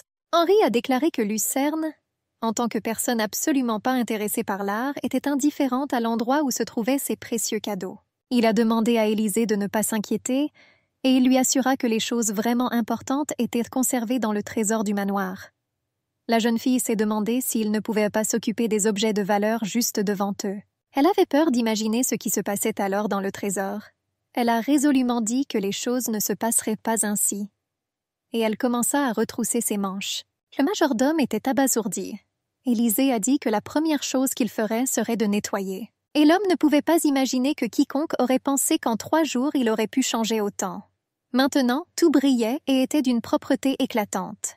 Dès le premier jour, la jeune fille décida d'aller saluer elle-même les domestiques. Après tout, elle pensait qu'ils étaient déjà très occupés. J'ai pensé que pour ne pas les distraire, il valait mieux venir vers eux moi-même. Les femmes de ménage faisaient juste le ménage. L'un lavait les sols, l'autre essuyait la poussière. Et après avoir regardé Élisée, un vase rare a commencé à tomber. La servante n'eut même pas le temps de gémir, craignant de mourir à cause du vase cassé. Mais lorsqu'elle ouvrit les yeux, Élisée tenait avec contentement le vase dans ses mains. Et elle a demandé d'être prudent et de ne pas commettre d'erreur. La jeune fille a remercié la dame du fond du cœur. Elle fut surprise par la réaction de la nouvelle maîtresse face à l'erreur de la servante. Beaucoup de temps s'est écoulé, mais l'atmosphère dans le manoir a considérablement changé. La porte grinça et le majordome entra. Il portait un plateau de thé pour maîtresse Élisée. La jeune fille était assise au bureau. Et il semblait que la maison elle-même était complètement transformée avec l'apparition de la maîtresse. Élisée a parlé au majordome, qu'elle a consulté le livre de trading, et en conséquence, ils sont arrivés à la conclusion qu'ils pourraient réduire encore un peu les coûts. Henri lui demande pardon pour son impolitesse, et il a demandé à la dame comment elle savait lire le livre de trading. La jeune fille a admis qu'elle avait grandi dans un monastère. Et là, l'abbesse du rosaire la traita bien. Et c'est cette femme qui lui a appris à lire des livres de commerce. Il s'est avéré que le majordome avait entendu parler de cette femme, qu'elle était une héroïne de guerre. L'homme réalisait seulement maintenant à quel point sa maîtresse était incroyablement intelligente et perspicace. Élisée dit qu'il serait encore nécessaire de faire une liste des œuvres d'art qui se trouvaient dans le manoir. Henri croyait qu'en fait, plus il en apprenait sur la dame, plus il était émerveillé et admiré. et il était curieux de voir à quel point cette maison allait changer sous son influence. Les chevaliers et les serviteurs dînaient dans la grande salle. Les gars parlaient doucement entre eux. L'un d'eux affirmait que la jeune fille s'occupait de tout, comme si elle vivait ici depuis 10 ans. Lapis a dit que Leila a tellement loué sa maîtresse pour sa gentillesse envers les serviteurs que ses oreilles se sont presque fanées. Le gars a demandé si Lapis ne pensait pas que la dame lui emmenait Leila avant même qu'il ne lui avoue ses sentiments. Le gars était furieux. Il a dit qu'il ne pouvait reconnaître un étranger comme la maîtresse ou la maîtresse de cette maison. Des étincelles jaillirent du métal découvert. Lapis sauta de son siège avec émotion. Il a dit qu'il ne pouvait pas la reconnaître. Le type le plus grand a demandé au lapis-mâcheur comment il avait mis quelque chose comme ça dans sa gorge. Sur la table, il y avait du pain, des pâtes et un gigot de porc frit. Il a dit que si tout cela avait séché, cela ressemblerait certainement à la nourriture qui était donnée aux prisonniers dans la plupart des cas. Un troisième s'approcha d'eux, et il dit à Corinne de ne pas être pointilleuse comme une enfant, mais le puissant a déclaré que quiconque n'avait pas été en prison ne comprendrait pas cela. Il a ajouté que ce serait une autre affaire si on leur donnait une telle nourriture sur le champ de bataille. Ils se sentiraient alors mieux à l'idée de massacrer un rebelle après l'autre. Et il était surpris qu'ils n'y soient pas invités. Corin se demandait ce qu'il était si important pour eux de protéger ici, dans le manoir. Le lapis commençait déjà à bouillir et ses mains tremblaient d'indignation. Il se disait qu'il ne reconnaîtrait jamais sa maîtresse. Il était déjà furieux que lui et son frère soient séparés. Et maintenant, je devais me traîner ici pendant mon jour de congé libre. Il s'est avéré qu'à cause de cette fille, il ne pouvait pas aller sur le champ de bataille. Et encore une fois, il se répéta qu'il ne la reconnaissait pas pour la maîtresse de maison. Mais ensuite, il y eut un rugissement. Élisée est apparue à la porte dans une belle robe élégante. Lapis était surprise d'être venue ici seule. Un peu plus tôt, dans le bureau de son mari, notre héroïne s'est entretenue avec Henri. Elle savait qu'aujourd'hui était le jour même où le général était censé déjeuner avec ses subordonnés, et j'ai décidé d'y aller seule. Le majordome lui a demandé si elle en était sûre. Il pensait qu'elle n'avait jamais rien entendu auparavant. Mais lors du recrutement de ces hommes, le général ne prêta aucune attention à leur statut. Elisha a assuré que pendant le temps passé dans le manoir, elle avait déjà rencontré de nombreux subordonnés de son mari, mais qu'ils étaient tous très amicaux, et personne n'était cruel, et tout le monde obéissait à ses ordres. Henri se demandait s'il valait la peine de dire à la jeune fille que les domestiques étaient tenus d'observer la plus élémentaire des sens. Il était surpris qu'elle trouve ces gens amicaux. Après tout, Yann était un agent de renseignement et était maintenant au bord de l'intoxication médicamenteuse. Nora était trop secrète, et Corinne avait déjà été en prison. C'était assez drôle pour Élisée d'entendre tout cela de la bouche du majordome. Après tout, lui-même, même s'il était désormais à la retraite, était chevalier. Et il est devenu célèbre comme « le bourreau sans sang ni larmes ». Le grand chevalier fut surpris de voir la jeune fille rire. Après tout, à sa place, les aristocrates ordinaires, se retrouvant entourés de tant de soldats dans une solitude absolue, furent effrayés et commencèrent à verser des larmes. Le courage d'Élisée l'a étonnée. Pendant ce temps, elle s'approchait en souriant pour saluer les chevaliers. La jeune fille fut surprise que Lapis soit également là. Le garçon lui répondit grossièrement. Et il a demandé s'il y avait un problème avec cela. Elisha a fait valoir que, selon la clause 73 du contrat, le 4e mardi du mois, il avait le droit de ne se présenter nulle part. Et aujourd'hui, c'était exactement un tel jour. La jeune fille dit qu'elle demanderait au domestique de le lui apporter. Et il peut dîner dans sa chambre en toute tranquillité. Elle a dit qu'elle avait entendu dire qu'il était important pour les sorciers de passer du temps dans la solitude. Elle a dit que la magie était le même domaine de créativité que l'art. Lapis a demandé si la jeune fille dirait la même chose au général. Et le grand type fut surpris que la dame essaie de plaire au chevalier magique. Le garçon hocha la tête au revoir, repoussa sa chaise et partit. Et Élisée s'approcha du grand homme. Elle a dit qu'il s'appelait très probablement Corinne. Il a répondu par l'affirmative. La jeune fille regarda la table. Elle a dit que c'était une combinaison d'aliments dégoûtante, et elle a promis de dire au cuisinier de changer le menu. Elle a dit que c'était tout simplement inacceptable. Et le gars pensait que la fille savait vraiment ce que signifiait un tel choix de produits. Il lui a demandé si elle s'était trouvée à cet endroit. Il se figea, n'osant pas parler directement, mais la jeune fille n'a pas compris sa question et a demandé des éclaircissements. Le gars s'est gratté la joue, cherchant ses mots. Il a fait allusion à la prison, mais il ne pouvait pas le dire à voix haute en raison de ses convictions. Et il a dit que cet endroit ressemblait à une pièce ou quelque chose comme ça. Peu avant sa mort, Notre héroïne a passé sa vie passée en prison. Ensuite, Jacob a été accusé de trafic de drogue et la faute a été imputée à Élisée. Mais elle répondit au chevalier qu'elle en avait peu entendu parler. La jeune fille a déclaré qu'il avait déjà assez souffert, puisqu'il s'était retrouvé en prison à cause de l'injustice. Par conséquent, elle aurait dû s'occuper d'au moins ces petites choses. Le gars a été surpris par sa connaissance de sa vie. La jeune fille a finalement proposé de leur donner à tous quelque chose à manger. Elle a assuré qu'heureusement, il y avait beaucoup de plats différents sur la table. Corin demanda avec surprise comment la noble dame ne pouvait pas avoir peur de lui. Ce qui l'a surpris, avait-elle besoin d'avoir peur des chevaliers de son mari? Élisée a invité les gars à manger rapidement. Pendant ce temps, du poulet au four, des côtelettes de viande, des œufs au plat, des bonbons et des boissons étaient déjà apparus sur la table. Corin eut l'eau à la bouche à la vue de la nourriture délicieuse. Il a remercié la dame pour la friandise. Et la jeune fille sourit avec contentement. Dans le couloir, Élisée rencontra Lapis. Il marchait avec des livres et des parchemins à la main. À la vue de la jeune fille, il se figea sur place, puis acquiesça silencieusement. La jeune fille a demandé si elle devait envoyer quelqu'un pour l'aider. Le garçon grommela que selon la 12e clause du contrat, personne ne pouvait toucher aux matériaux du sorcier. Elisha a déclaré que l'exception était dans les cas où le consentement à cela avait été préalablement obtenu du sorcier lui-même ou de son frère jumeau Lazli. Lapis a demandé ce qu'il en était du 33e point. Élisée a cité « Prévenez le sorcier 2 jours avant tout événement important dans la vie du maître, qu'il soit heureux ou triste. » Le garçon a été surpris qu'elle ait lu l'intégralité de son contrat de travail. Élisée répondit par la négative. Le chevalier sourit, car elle ne croyait pas pouvoir lire tout cela. La jeune fille rayonnait de joie. Elle a dit qu'elle avait simplement mémorisé cet accord. Lapis a dit que c'était bien qu'elle connaisse désormais son contrat de travail.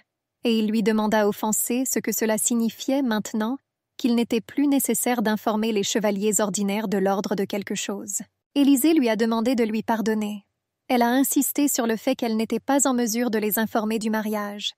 Et il a dû entendre que cela avait été organisé dans la précipitation. Lapis soupira de regret. Et il lui a demandé si c'était la seule raison pour laquelle elle s'excusait auprès de lui maintenant. Auparavant, assis dans le sous-sol du manoir par une nuit d'hiver, les jumeaux étaient gelés. Ils ont déclaré que les adultes ne se sont rendus à personne et ont promis de se venger. Et maintenant, la noble dame a demandé de la compréhension. Et Lapis a assuré que c'était définitivement son erreur. Après tout, c'est elle qui n'a pas pu remplir l'une des conditions de son contrat. Élisée a insisté sur le fait qu'elle-même n'était pas en mesure d'inviter qui que ce soit à son mariage. Alors elle lui a demandé de comprendre. Il y avait des larmes dans les yeux de Lapis.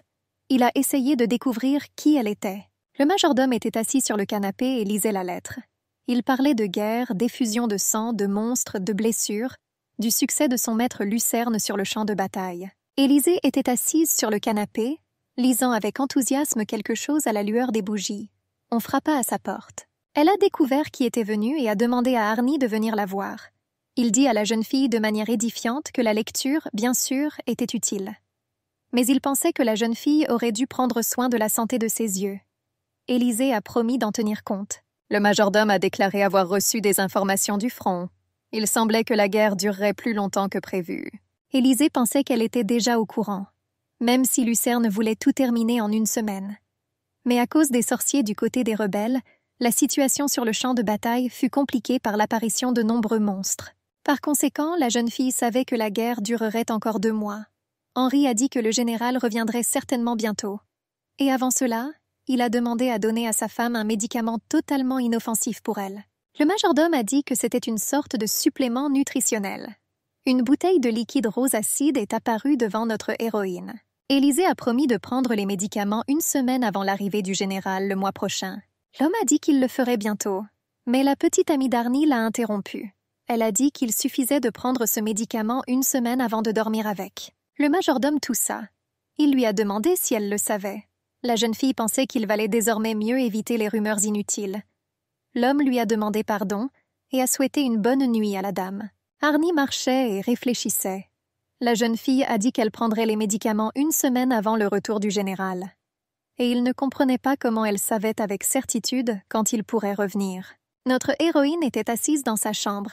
Elle s'est dit qu'elle allait s'occuper elle-même de la contraception. Mais lorsque je l'ai reçue si directement, J'ai ressenti un retour à la dure réalité. Elle a compris que la naissance d'un enfant pour le couple qui avait signé le contrat était absolument impossible. Un mois entier s'est écoulé depuis qu'Élisée est arrivée au manoir capital du général. Mais elle savait qu'elle ne devait pas se détendre. Mais avant le départ de Lucerne, il lui semblait qu'il s'intéressait à son corps. Mais on ne savait pas si ses intentions resteraient les mêmes après son retour de la guerre. Mais dans tous les cas, elle devait se concentrer et tenir le coup jusqu'à ce que Lucerne devienne le leader et qu'elle obtienne la liberté. Elle pourrait alors avoir la famille dont la jeune fille rêvait depuis si longtemps. Élisée a compris que pour une personne qui s'est fixée pour objectif au moins de survivre, de tels rêves étaient un grand luxe, et elle ne pouvait qu'espérer que tous les termes de l'accord seraient respectés et que Lucerne lui accorderait calmement le divorce. La jeune fille a tiré le rideau avec sa main, révélant à travers la fenêtre une vue sur le jardin du soir. Elle se dit qu'il vaudrait mieux pour elle revenir à la réalité et ne pas voler dans les nuages et ses rêves de fille. Les journées de la jeune fille passaient par des journées de tâches ménagères et de communication avec les chevaliers et les serviteurs. Notre héroïne était assise sur un canapé moelleux, en train de faire des travaux d'aiguille. À proximité, sur le sol, le jeune Lapis écrivait quelque chose sur papier avec un stylo. 3 jours plus tard, le jeune chevalier sorcier montra à Élisée une lettre de réponse du maître.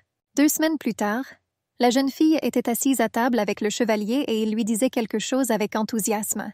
13 jours plus tard, Élisée était assis sur la véranda couverte et discutait avec un autre chevalier. Notre héroïne a pris le médicament strictement comme prescrit, et la bouteille de liquide vidée docilement et systématiquement. Élisée dirigeait le travail des servantes dans la salle. Elle a demandé qu'avant de les mettre là, étaler d'abord la nappe. Il y eut un grand bruit de pieds. Le majordome harni, au visage joyeux, se précipita vers la dame avec une lettre à la main. Il a indiqué que Lucerne envisageait de revenir demain. 4 tasses de boissons mousseuses se sont élevées à l'unisson en l'honneur du toast. À la victoire! Il y avait une rumeur dans la ville selon laquelle le général coupait jusqu'à 500 monstres en 2 avec son épée. Et ce n'était pas surprenant. C'était le général. On croyait que couper 20 000 têtes ne lui coûtait rien. Des rumeurs circulaient également selon lesquelles Lucerne aurait été contraint de partir en guerre, au lieu de profiter d'une lune de miel avec sa femme. Et les rebelles n'ont pas choisi le meilleur moment pour lequel ils ont payé. Les événements nous emmènent dans les possessions du marquis de Furmer. C'était la maison des parents de Carole. Elle a dit qu'elle était tellement bouleversée. La jeune fille a insisté sur le fait que Lucerne avait été trompée et a pleuré en se couvrant le visage avec ses mains. Sa mère lui a dit qu'elle aussi n'arrivait pas à y croire, que Lucerne avait épousé une fille qui venait de laver leurs vêtements. Le marquis Furmin a déclaré que la jeune fille appartenait à une famille déchue, dont le nom ne jouait désormais aucun rôle. Après tout, quoi qu'on en dise, la chose la plus importante pour une femme était son origine et sa dignité. Il a assuré que s'il y avait une chance de montrer sa place à celle qui a fait pleurer sa fille, il était prêt à tout faire pour cela. Sa femme l'a rassuré en lui disant que Carole elle-même pouvait très bien s'en sortir, comme on le lui avait appris. La jeune fille a dit qu'en fait une pensée lui était venue à l'esprit, et elle résoudra le problème toute seule. Carole voulait montrer à tout le monde qu'elle n'était pas quelqu'un qui pouvait être traité de cette façon, et elle demanda à son père de lui prêter quelques personnes. Élisée se tenait dans sa chambre devant un grand miroir en pied. Elle portait un peignoir et ses cheveux étaient détachés. La jeune fille a rappelé les paroles de son mari, qui lui avait lancé quelque chose en guise d'adieu partant pour la guerre. Il lui a alors demandé d'être prête le soir de son retour. Et maintenant, Élisée pensait qu'il plaisantait simplement avec elle. La jeune fille avait déjà envie d'enlever son peignoir et de se préparer à aller se coucher. Puis elle sursauta même à cause du bruit inattendu. Cela l'a alarmée. Elle tourna son attention vers la porte. Elle avait l'impression d'avoir été enfermée auparavant. Et maintenant, il s'ouvrit avec un craquement. Lucerne entra dans la pièce et s'approcha de sa femme. La fille était un peu effrayée et surprise. L'homme a demandé pourquoi sa femme était si surprise par son arrivée. Skinny a expliqué qu'elle avait entendu dire qu'il reviendrait demain, et j'ai demandé ce qui était arrivé au plan. La brune expliqua que le plan était que les soldats franchissent la porte à l'aube demain. L'homme a déclaré qu'il avait des affaires urgentes à régler. Élisée fut surpris que le général abandonne les soldats et vienne ici. Elle réalisa qu'il y avait une question urgente qui l'obligeait à faire cela. L'homme a expliqué qu'il s'agissait d'une promesse de longue date. Élisée commença à rougir d'embarras. Le mari remarqua qu'elle semblait se souvenir parfaitement de tout. Bégayant d'excitation, la jeune fille expliqua qu'elle se préparait juste à aller au lit. La blonde demanda pourquoi l'homme venait de là. Après tout, jusqu'à présent, cette porte était verrouillée. Quand l'homme se pencha vers la femme maigre et que la fille frissonna, la jeune fille la demandait si c'était vraiment son bureau. Lucerne toucha doucement sa femme et la jeta sur le lit. L'homme remarqua que sa pensée était correcte. Cette chambre était la sienne, mais elle est désormais devenue la chambre du couple. Ayant croisé le regard de Lucerne, la jeune fille sentit qu'elle avait peur de ses yeux.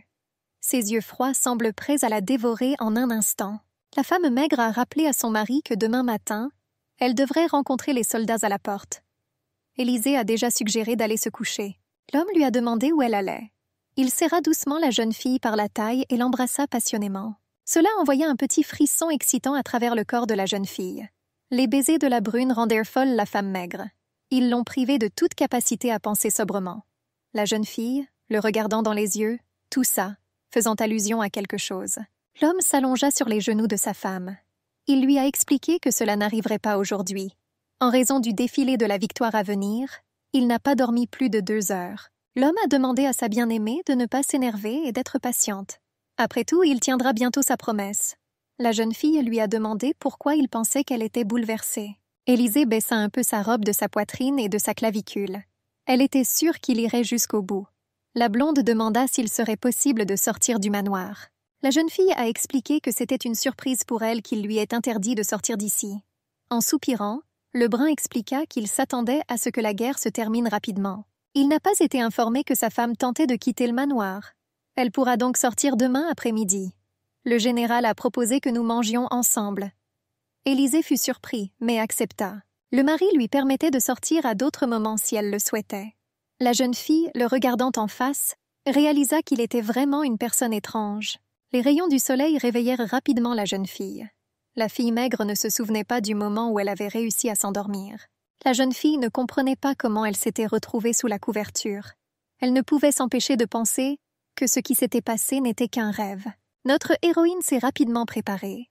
La voiture l'attendait déjà devant l'entrée principale, et les domestiques accompagnaient la maîtresse. Le majordome a en partie demandé à la jeune fille de faire attention.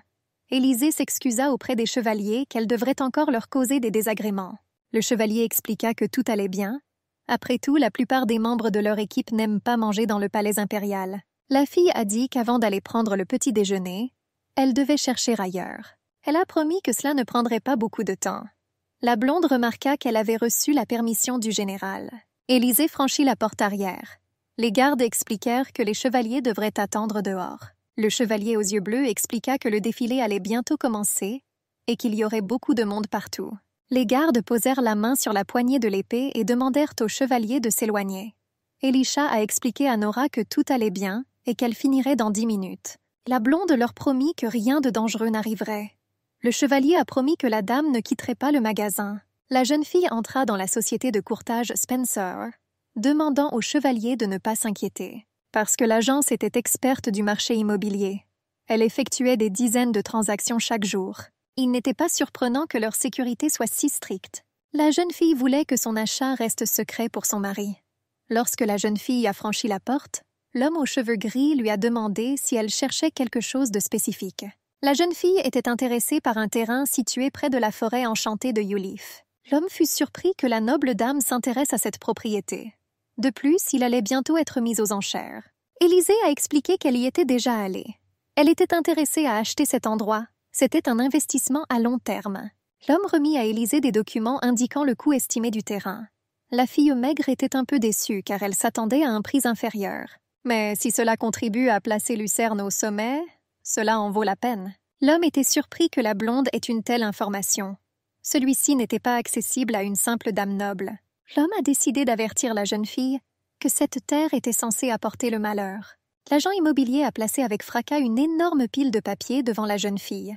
Il lui a suggéré de choisir une meilleure option si elle avait besoin d'une maison de campagne. En souriant, Élisée répondit que cela n'en valait pas la peine. Elle a insisté sur le fait qu'elle aimait cette terre. Skinny a expliqué que la ville regorge de sources chaudes. Une fois que vous aurez commencé à creuser, vous aurez peut-être de la chance d'en trouver au moins un, si la chance est de son côté. L'homme aux cheveux gris était abasourdi. Il lui semblait que la jeune fille n'avait aucun plan. La fille a réfléchi à chaque étape à l'avance. Si Lucerne découvre cette conversation, ce sera une excuse. L'homme a déclaré qu'il enverrait des informations détaillées à l'adresse indiquée par la jeune fille. Et elle a dit au revoir en partant, mais a touché le panier avec des papiers. Son regard tomba sur le document sur la vente du manoir rose. L'homme a dit qu'il s'agissait d'un manoir luxueux pour femmes célibataires. Il a proposé d'envoyer également des informations sur lui. La jeune fille savait que ce serait bien de trouver immédiatement un endroit pour une vie tranquille après le divorce. Lorsqu'Élisée a quitté la société de courtage, elle s'est retrouvée au milieu d'une foule bruyante. Elle a reçu un coup de coude assez violent. La fille mince s'est rendue compte que le défilé avait déjà commencé. La foule a loué le général. La jeune fille comprit le ravissement de la foule, car son mari montait toujours la garde sur l'Empire. Elisha ne pouvait pas croire que c'était la même personne qu'elle avait vue la nuit. S'ils n'avaient pas accepté de déjeuner ensemble, elle aurait vraiment cru que ce n'était qu'un rêve. L'homme était si proche d'elle, mais en même temps il y avait comme un énorme fossé entre eux.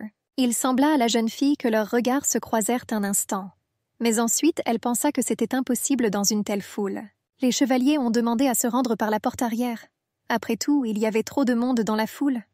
Ayant à peine entendu la demande de Nora, elle a crié qu'elle comprenait. Lucée observait attentivement sa femme des yeux. La jeune fille descendit rapidement la ruelle. Elle était surprise que l'endroit soit devenu si désert et si calme. Élisée a été soudainement saisie et une main a été placée sur sa bouche. 2 hommes ont jeté sans ménagement la femme maigre sur la route. Déchirant la robe de la jeune fille, ils étaient heureux de pouvoir le faire. On leur a demandé de simplement gâcher son apparence. La vision d'Élisée s'est obscurcie, et les gars voulèrent la rendre plus obéissante. La jeune fille sentit une légère odeur de muscade. Elle savait que c'était utilisé comme drogue. La blonde réalisa que ces personnes n'étaient pas professionnelles. Ils n'ont pas tenu compte du fait qu'il faudrait un certain temps avant que cette mesure ne prenne pleinement effet. Elle s'est rendue compte que même si elle était capable de bouger, elle devait le faire. La jeune fille a donné un coup de pied violent à l'aine de l'un des hommes. Élisée essaya de toutes ses forces de s'échapper. C'est seulement maintenant qu'elle réalisa que si quelqu'un la reconnaissait comme l'épouse du général, le ridicule serait inévitable. Après elle, il leur demanda quel genre d'établissement était la belle. La fille maigre a compris qu'elle avait besoin de reprendre ses esprits quelque part. Ses yeux devinrent de plus en plus troubles. La blonde comprit qu'elle devait trouver un endroit où se cacher. À un moment donné, elle est tombée. Et lorsqu'elle leva les yeux, elle réalisa qu'elle avait attiré l'attention de l'aristocratie. Ils se sont moqués d'elle à cause de son apparence. Les filles chuchotaient et la montrèrent du doigt. Une des dames l'a reconnue et dit que la jeune fille était la femme du général. Et elle a suggéré qu'elle avait décidé de surprendre son mari en se présentant à leur réunion. L'épouse de l'un des héritiers du chef de Marco a déclaré qu'elle ressemblait davantage à une courtisane qui s'était enfuie de son client. Le général jeta son manteau chaud sur les épaules fragiles de sa femme. Il se demandait comment elle pouvait sortir furtivement de la pièce en plein milieu du processus. Il lui reprochait de devoir la chercher durement. Élisée a perdu connaissance en voyant son mari. Alfalfa a réussi à l'attraper en se jurant doucement. Le général fut surpris que les faits ne se soient pas encore dissipés. Lucerne lui a demandé si elle se sentait vraiment si bien qu'elle n'avait plus la force de se tenir debout. La jeune fille voulait poser une question, mais l'homme l'en empêcha. Il a expliqué que lui aussi était déjà à la limite. Les filles chuchotaient encore entre elles. La brune prit Élisée dans ses bras et lui dit qu'elle serait punie pour l'avoir fait attendre. La femme de Marco a été surprise que le général et sa femme soient dehors, montrant de la tendresse en sous-vêtements. Luyerne, serrant la jeune fille contre lui, répondit qu'ils allaient déjeuner ensemble. Le général a déclaré qu'avant même d'arriver sur place, ils étaient envahis par la passion. Les dames poussèrent des ouh et des ah, comprenant les souhaits des jeunes mariés. Et Lucerne, jetant sur son épaule sa femme épuisée, assura qu'il leur restait encore des affaires à terminer. Il a dit qu'ils ont été contraints de les quitter bientôt. La femme de Marco s'occupait du général et de son épouse. Elle serra les poings de frustration. Élisée posa sa tête sur l'épaule de son mari. Elle comprit que grâce à lui, elle avait pu éviter le danger. Et il lui semblait qu'elle ne pourrait pas le rembourser pour le reste de sa vie, qu'elle avait arraché un personnage important au défilé. Elle a essayé de lui demander comment il le savait et comment il pouvait la retrouver. Mais sa langue ne lui obéissait pas du tout. Lucerne lui parlait doucement à l'oreille, que sa marque sur son cou n'était pas seulement une belle décoration. Déjà, lorsqu'ils étaient dans le hall, l'homme racontait tout, que les chevaliers lui ont annoncé sa disparition. Mais c'était assez problématique pour lui de venir tout de suite. Les filles autour regardaient avec méfiance l'étrange couple et se chuchotaient doucement. Lucerne a dit à sa femme qu'ils étaient maintenant à l'hôtel, où ils avaient prévu de la rencontrer. Le général, tenant Élisée près de lui demanda ce qui lui était arrivé. Ils ont attaqué 2 clochards. La blonde pouvait à peine bouger sa langue. Elle comprit qu'il était parti en plein milieu de l'événement pour la retrouver. L'homme analysa l'odeur à voix haute. La noix de muscade et les clous de girofle étaient utilisés comme remède contre la paralysie. Lucerne a demandé à sa femme de ne rien lui dire de plus. Après tout, il comprit que sa langue devait déjà être très raide. Élisée était surpris que le général s'inquiète pour elle. Elle se dit que cela ne pouvait pas arriver, et elle s'est assurée qu'elle n'aurait pas dû penser à des choses inutiles. Bientôt, notre héroïne était assise sur le lit sous la couverture. Lucerne lui apportait à manger des plats chauds et frais. Il lui a d'abord donné une tasse. Il a dit qu'il y avait du cacao avec de l'alcool, et que cela l'aidera à reprendre ses esprits. La jeune fille but docilement la boisson au goût inhabituel. Soudain et sans rapport, 2 chevaliers coururent dans la pièce. Inquiets, ils se sont précipités vers la dame. Mais chacun d'eux fut immédiatement puni par le général pour avoir désobéi à ses capacités magiques. Lucerne a déclaré qu'ils devraient tous les 2 essayer de se trouver une excuse. Et les gars ont demandé à leur pardonner. Et ils ont assuré qu'ils accepteraient humblement toute punition. Élisée a assuré que dans cette situation, personne n'aurait pu imaginer que tout se passerait ainsi. Et c'est de sa faute si elle y est allée seule. Lucerne a aboyé à sa femme en lui disant que ce n'était pas à elle de décider qui devait être responsable. Les mains de la jeune fille tremblaient à cause de la grossièreté de son mari à son égard. Voyant cela, il commença à se reprocher son incontinence. Il demanda au chevalier si les assaillants ressemblaient à des clochards. Et il était sûr que si ces gens étaient liés à Jacob ou à Marco, ils devaient déjà être morts. Le général a ordonné de les retrouver ou de retrouver les cadavres de personnes sans parents. Les chevaliers répondirent « C'est vrai » et acceptèrent l'ordre. Et bientôt, la porte se referma derrière eux. Lucerne caressa sa femme sur l'épaule, puis sur la joue. Il lui demanda d'une voix douce comment elle se sentait. Élisée répondit qu'il lui était devenu plus facile de bouger la langue. Mais c'était toujours comme si des poids étaient attachés à mes bras et à mes jambes. L'homme embrassa tendrement sa femme et lui dit que c'était doux pour lui. La jeune fille lui a demandé pourquoi il avait soudainement... Mais il l'a interrompu, et il a dit qu'il voulait aider ses bras et ses jambes à se débarrasser de l'engourdissement. Et il commença à lui embrasser le cou et la poitrine. Après s'être séparés, Lucerne a dit à sa femme que si son corps se réchauffait, ses sentiments reviendraient en plus tôt. Élisée a demandé d'attendre. Mais l'homme n'a pas prêté attention à ses demandes. Elle se couvrit la bouche avec sa main, et Lucerne rapprocha son visage de la cuisse de la jeune fille.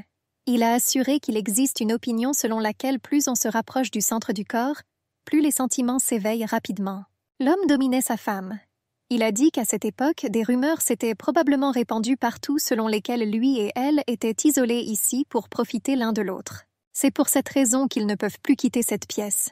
Et puisque c'est arrivé, alors, il n'a pas fini.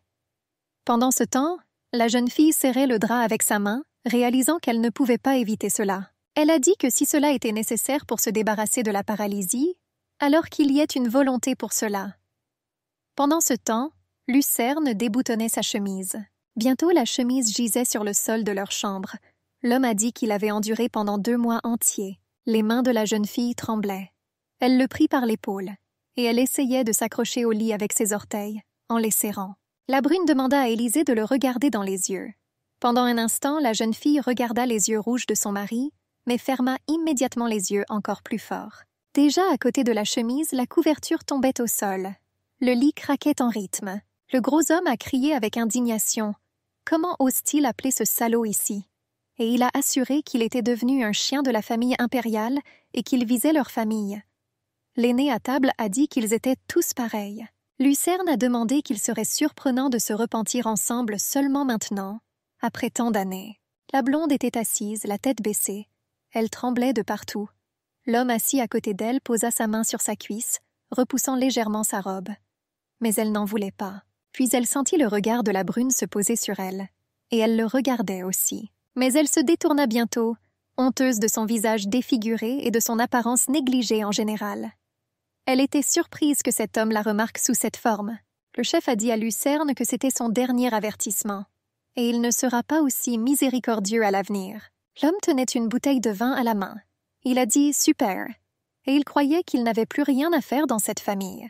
L'homme a déclaré que les membres de cette famille avaient fait preuve d'un comportement tellement indécent, et il commença à verser le contenu de la bouteille directement sur la tête de Marco. Sa femme assise à côté de lui était horrifiée. Lucerne a déclaré qu'il s'amusait avec les assassins qu'il lui envoyait. Et maintenant, il a demandé d'attendre un cadeau en retour. Puis Carole a tout vu. Elle se demandait comment un tel homme pouvait exister, et elle voulait l'acquérir à tout prix. La jeune fille donna l'ordre à Élisée qu'elle avait un travail pour elle, et elle lui a rappelé qu'elle devait tout faire pour elle. Notre héroïne a soudainement ouvert les yeux. Au bout d'un moment, elle réalisa qu'elle faisait un cauchemar. Elle était allongée sur son lit et son mari était à proximité, vêtu d'un peignoir. Lucerne commença à caresser doucement la joue de sa femme. Il a dit d'un ton réconfortant que ce n'était qu'un rêve. Et la jeune fille se demanda si elle dormait encore. Et dans ce rêve sur le passé, et maintenant cet homme l'a sauvée. Elle se demandait si ce serait une erreur de penser qu'il la traiterait avec tendresse. Cela lui faisait peur. Lucerne a déclaré qu'il pensait alors que c'était dur pour sa femme. Alors je me suis retenue et je me suis arrêtée à un moment donné. Mais si elle continue à le regarder comme ça, il n'aura alors d'autre choix que d'être à la hauteur de ses attentes. Le brun commença à embrasser sa femme. Elle lui rendait l'appareil. Le couple a longtemps cédé à ses sentiments. Le matin est venu. Un temps clair a accueilli les habitants de la ville. L'hôtel était déjà assez animé. Les dames regardèrent le couple. Suite aux événements d'hier, Lucerne et sa femme n'ont fait jusqu'au matin que se procurer des sensations incroyables. Même si l'effet du médicament s'était déjà dissipé à ce moment-là, Élisée se figea sur place, sentant le regard brûlant sur elle. Elle baissa timidement les yeux vers le sol. Les dames chuchotaient derrière elle. La jeune fille a été surprise par le comportement de son mari. Cet homme ne semblait pas du tout se soucier de ses regards en coin. Et une personne mince et assez confiante est venue à leur rencontre. Elle portait un costume avec un pantalon et un imperméable à bretelles militaires. Elle a accueilli Lucerne comme quelqu'un de proche de lui. Élisée savait que cette fille était la seule princesse de l'Empire. Et elle s'appelait Ilione. Cette dame était l'une des figures les plus influentes de la génération suivante. Elle s'approcha rapidement du général, et elle lui demanda en souriant ce qui s'était passé hier. Elle a dit qu'elle et sa mère l'attendaient. Élisée savait aussi que cette jeune fille était désormais soldat dans l'armée d'Active, principale représentante de la famille impériale et patronne de Lucerne. La princesse regarda le visage du général et lui sourit. Et puis, comme par hasard, j'ai remarqué Élisée à côté de lui. Elle a demandé si c'était sa nouvelle épouse par hasard. Notre héroïne fit une gracieuse révérence. Elle salua la princesse en se présentant comme Elisha de l'Or. Elle se souvint que la princesse serait celle qui demanderait Lucerne en mariage dans 5 ans. Élisée se souvenait également que la proposition avait été faite à des fins politiques. La princesse dit en plaisantant à Lucerne que s'il manquait cette réunion, son père serait certainement en colère. Lucerne a promis de ne pas être en retard. Et notre héroïne a remarqué que la relation entre son mari et la dame couronnée était telle qu'elle pouvait sereinement s'adresser à lui par son nom. Pendant ce temps, Ilione roucoulait joyeusement quelque chose à l'oreille du général. Et sa femme a conclu qu'il pouvait y avoir d'autres raisons. La princesse dit en souriant à Élisée qu'elle était vraiment désolée. Elle a assuré qu'elle avait tant espéré hier que Lucerne lui présenterait sa femme. Et la jeune fille pensa que s'ils parlaient d'hier, ils parlaient apparemment du dîner auquel Lucerne l'avait invitée. Ilione a dit à la jeune fille de venir plus tard à son palais, assurant qu'elle aimerait vraiment lui parler sans se précipiter nulle part. Et Élisée continua d'analyser. Il s'est avéré qu'hier, son mari n'allait pas manger avec elle. Et présentez-le à la princesse. Elle serra les poings de frustration. Une voiture noire tirée par 4 noirs fit demi-tour et s'éloigna du portail. La servante regardait par la fenêtre. Elle soupira que le monsieur partit immédiatement pour un rendez-vous au palais. Elle a dit que s'il y allait, il n'en reviendrait pas avant plusieurs jours. Élisée était allongée sur le lit, sous les couvertures. Elle se demandait ce qui lui était arrivé ces derniers temps. Elle était triste. Elle pensait que c'était peut-être l'image de Lucerne qui était si différente de ce qu'elle avait vu dans sa vie antérieure. Elle a pensé plus tard qu'en même temps, ils ne le rencontrèrent pas très souvent dans leur vie personnelle. Et Élisée a appris toutes les informations le concernant, grâce à de terribles rumeurs selon lesquelles il était persécuté. La jeune fille a admis que, comparé à toutes les rumeurs, son mari était beaucoup plus doux. Elle toucha inconsciemment ses lèvres, se souvenant de ses baisers passionnés. À un moment donné, elle a commencé à chasser de telles pensées d'elle-même, et elle se reprochait de penser à des bêtises. Secouant la tête, elle essaya de chasser ses pensées. Élisée vit les servantes discuter avec enthousiasme de quelque chose. Cela l'intéressait, et la jeune fille a décidé de se rapprocher pour tout découvrir elle-même. En voyant le visage sérieux de Sophie, Elle se doutait que quelque chose de grave s'était produit. Élisée a demandé à la servante ce qui s'était passé. Elle répondit qu'elle s'inquiétait pour le chevalier Nora. Il y a eu un véritable coup de cœur dans le couloir du manoir. De plus, il y avait du bruit et de l'agitation. Les gens étaient alarmés. Les chevaliers tentèrent de retenir leurs collègues. Lapis voulait dire quelque chose au gars. L'autre gars le tenait plus fort par l'épaule, essayant de l'arrêter par la force. La jeune fille a crié qu'elle ne pouvait pas remplir son devoir de chevalerie et qu'à cause de cela, la dame était en danger. Elle voulait expier cette erreur par sa mort. Nora tenait un poignard dans ses mains. Élisée se rapprocha du chevalier. Il l'appela par son nom et lui demanda avec reproche d'une voix ferme ce qu'elle faisait ici. La main du chevalier trembla un peu. Le reste des chevaliers furent embarrassés à la vue de la dame et décidèrent qu'ils devaient tous sortir d'ici. Lorsque la porte claqua derrière eux, Élisée se retrouva seule avec Nora. Elle dit que la vie du chevalier appartenait à son maître, et elle lui reprochait que Nora, au lieu de prendre ses responsabilités, ait choisi de s'enfuir. Élisée pensait que ce n'était ni conscient ni délibéré. Nora tourna son visage vers le mur avec honte, ne sachant pas comment réagir à cela. Élisée a continué à le relire. Je me demande si c'était sa façon de prendre ses responsabilités.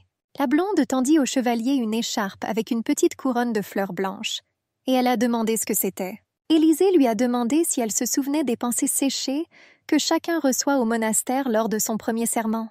La jeune fille a dit qu'elle savait que Nora avait grandi dans un monastère, et elle a ouvertement admis qu'elle avait aussi grandi dans le monastère de l'archevêque du Rosaire. Élisée a regretté qu'immédiatement après son départ, elle se soit retrouvée entre les mains de Cartier, et elle était heureuse que Nora soit devenue chevalier. La blonde, souriante, a dit à Nora qu'une personne qui s'ouvre vraiment à sa place était comme une lumière qui brillait de loin, et elle a assuré que pour elle, la fille chevalier était exactement une telle personne. Alors Élisée lui a demandé de promettre qu'elle ne ferait plus rien de pareil. Après cela, la jeune fille s'est mise à genoux devant la blonde.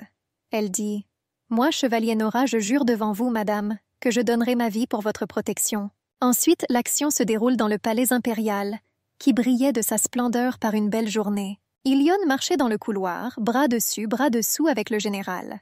Elle lui a dit qu'elle comprenait pourquoi il avait pris un jour de congé aujourd'hui. Au même moment, la jeune fille lui donna un coup de coude sur le côté. La princesse rit et dit que la femme de Lucerne était une vraie beauté. Mais l'homme avait froid. Il a répondu qu'il ne lui avait pas donné la permission de l'appeler par son nom. À ces mots, le visage de la jeune fille changea immédiatement. Lucerne se souvint qu'elle l'appelait ainsi depuis son enfance. Mais maintenant, il avait une femme. Il espérait donc qu'à l'avenir, Ilione s'abstiendrait de tels traitements. La princesse a essayé de tout transformer en plaisanterie. Elle a demandé en riant pourquoi Lucerne était si cruelle même dans leur relation. La jeune fille donna à nouveau un coup de coude au général. La brune ne voulait pas en discuter. Il ne regarda même pas la princesse alors qu'elle attendait son regard. La jeune fille toussa et rit, et dit qu'elle comprenait tout et qu'à partir de maintenant, elle ne l'appellerait rien de moins que général. Lucerne a demandé comment elle savait qu'il avait réservé un hôtel hier. Le couple poursuivit sa promenade le long du couloir du palais. Ilione a déclaré qu'il n'avait jamais présenté sa femme. Alors elle est devenue curieuse. Elle lui a demandé de pardonner son impolitesse. Pensa la princesse. Au moins, elle le connaissait depuis longtemps et ils étaient assez proches. Mais parfois, quelque chose se glissait à travers Lucerne et la faisait reculer involontairement. Elle ne l'avait jamais vu sourire auparavant. Marchant un peu en avant, Ilione demanda quel genre de personne était sa femme. La brune frémit involontairement. La princesse a exprimé l'espoir que Lucerne ne communique pas avec sa femme, de la même manière qu'avec elle, et elle lui assura que les dames nobles étaient très sensibles. Mais l'homme a dit que sa femme n'avait que les manières d'une noble dame. Cet Élisée était prudent mais inflexible, qu'elle avait des centaines de pensées en tête dont il ignorait même l'existence. Lucerne parlait de sa femme comme d'une fille très intéressante. La princesse regarda tristement son vieil ami, et il se plongea dans une rêverie rêveuse. D'autres événements ont lieu 3 jours plus tard. La conversation entre les dames du monde portait uniquement sur le fait que le général avait reçu le querelle de Soji et la forêt de Noronne comme trophée. Ils discutèrent de la nouvelle selon laquelle, avant que Lucerne n'obtienne un titre de noblesse, toutes les terres étaient données au pays. Il semblait que ce n'était pas pour rien que le général s'était marié et avait reçu le titre. Il a été évoqué que sa femme ne se présentait pas aux réceptions en raison de sa mauvaise santé. On soupçonnait que ce mariage était de convenance. La rumeur disait qu'il y a 3 jours, la baronne Hayden avait vu le général et sa femme à l'hôtel. Le 3e jour s'est écoulé depuis l'incident. Le général en a déjà assez, mais il lui restait encore du travail à accomplir qui valait la peine d'être entrepris. Il tapota nerveusement ses doigts sur la simèse. Lors de cette attaque, Lucerne a constaté que la jeune fille avait perdu beaucoup de poids. Il tendit à Élisée une tasse de médicaments, et je me suis souvenu de son corps affaibli. Il n'arrivait pas à le sortir de sa tête, et je me suis retrouvée à penser à elle sans raison. Il s'est avéré à l'homme que cela devrait suffire à plaire à l'empereur, et cela signifiait seulement qu'il était temps de revenir. Le chevalier s'approcha du général et lui parla doucement à l'oreille. Il a dit qu'il voulait voir comment il réagirait à l'insulte. Le brun comprit qu'il se demandait s'il allait ou non jeter sa femme souillée. La colère se répandit dans le corps de Lucerne. Il serra les poings de rage et ses yeux s'illuminèrent de haine. Le brun décida qu'il devrait reporter son retour chez lui. Le général soupçonnait le marquis Fulmine d'être responsable de l'incident. Après tout, il faisait partie de ceux qui tremblent devant le secret de leur vie personnelle. Le marquis avait peur de sa riche épouse. Ce n'est que grâce à ses liens de sang avec la famille royale qu'il a pu élever légalement sa famille. Fulmine avait en fait peur de perdre l'argent de sa femme. Le marquis, enchaîné à une chaise, demanda où il était. Ses yeux s'écarquillèrent de peur et de surprise lorsqu'il aperçut Lucerne. Le général souffla un nuage de fumée en regardant la marquise qui tremblait de peur. Prenant une autre bouffée, Lucerne remarqua que le marquis avait un très mauvais passe-temps. Il connaissait la maison de jeu illégale. Fulmine jouait souvent entouré de filles de petite vertu. Lorsque Marquis gagnait 3 matchs d'affilée, il pouvait accéder à la salle VIP. Full Moon fut surpris de voir le croupier de la maison de jeu. Le marchand était surpris que le marquis emmène les filles avec lui et s'amuse beaucoup. Full Moon fut très surpris que le dealer soit un homme. Le croupier s'est avéré être le chevalier Yann de l'Ordre du Lion Noir. Le marquis tenta de parler de ses droits, soulignant qu'il était un aristocrate de l'Empire. Yann a fait claquer son sac d'instruments de torture sur le sol. Full Moon a continué à trouver des excuses, expliquant que ce n'était qu'une maison de jeu. Mais remarquant les instruments de torture, le marquis tenta un instant plus tard d'expliquer qu'il y avait eu une sorte de malentendu. Pressant fermement le menton du marquis, le général lui demanda s'il allait vraiment s'en tirer sans problème. Et il était surpris de ne pas être prêt à tout payer. Lucerne était furieux d'avoir osé toucher sa femme. Avec un sourire, Yann promit à l'aristocrate que lorsque tout serait fini, les meilleurs sorciers de l'Empire effaceraient sa mémoire. Les meilleurs sorciers signifiaient les chevaliers jumeaux. Le chevalier a déclaré que lorsque le marquis ouvrirait les yeux, il serait déjà ivre dans l'hôtel avec des traces de rapports sexuels. Mais en même temps, ne se souviendrait absolument de rien. Il prit le marteau, le général s'approcha. Il prévoyait à quel point la femme de cet homme serait bouleversée. Et il supposait qu'il ne lui pardonnerait peut-être pas cela jusqu'à la fin de sa vie. Des gouttes de sang éparpillées le long des murs de la pièce. Le sorcier était heureux d'avoir donné une leçon au marquis Fulmine hier. Après tout, il était derrière ces gens qui ont osé attaquer la dame. Le chevalier en était si heureux que s'il n'avait pas reçu l'ordre de garder le silence, il se serait certainement vanté auprès d'elle. La courtisane Sophie était sur le point d'apporter le journal du jour à sa maîtresse. Après un regard silencieux et suppliant de Lapis, Sophia a proposé de remettre le journal à sa place. La dame offrit au chevalier une tasse de thé. Lapis fit irruption dans la pièce avec joie, tenant un journal à la main. Après avoir regardé Madame Lapis, il cacha rapidement le journal derrière son dos. Élisée a demandé ce qui s'était passé. Visiblement nerveux, le jeune chevalier répondit que ce n'était rien. La dame a demandé s'il y avait quelque chose d'intéressant écrit dans le journal. Lapis panique car un article a été publié sur un moment de tendresse entre la princesse et le général. La voiture s'approcha du portail. Lucerne est enfin de retour dans son manoir. Les chevaliers et les serviteurs saluèrent joyeusement le maître. Le jeune chevalier décida de détourner l'attention de la dame du journal. Il a commencé à crier qu'il voulait manger des pommes. Élisée fut surpris par son comportement spontané. Le journal restait froissé sur le sol. Et Lapis, repoussant littéralement la dame, dit qu'il avait terriblement envie de pommes avant même de venir ici. La jeune fille se demanda pourquoi il n'en avait pas parlé à la femme de chambre. Bientôt, des tranches de pommes apparurent sur une assiette devant le chevalier mage. Il s'agitait sur sa chaise. Lapis fut surpris de manger soudainement des pommes coupées par la dame. Il pensait qu'il devrait absolument brûler tous les journaux du manoir avant qu'elle ne les voie. Élisée dit avec désinvolture qu'elle avait entendu dire qu'il y avait un article sur la princesse et Lucerne en première page du journal d'aujourd'hui. Le chevalier lâcha même la fourchette de ses mains, surpris. Il s'est avéré que la dame savait tout, et il essayait si fort de ne pas se laisser déranger. Et le gars était en même temps surpris par son apparence calme. Élisée, souriant avec insouciance, demanda si Lapis voulait encore des pommes. Le majordome a déclaré qu'il avait été surpris lorsqu'il y a quelques jours, le monsieur était revenu tard dans la nuit sans aucun avertissement.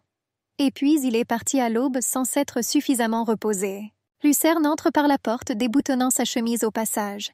Il a dit que rien ne devrait arriver dans un avenir proche. Il ne sera donc plus aussi occupé.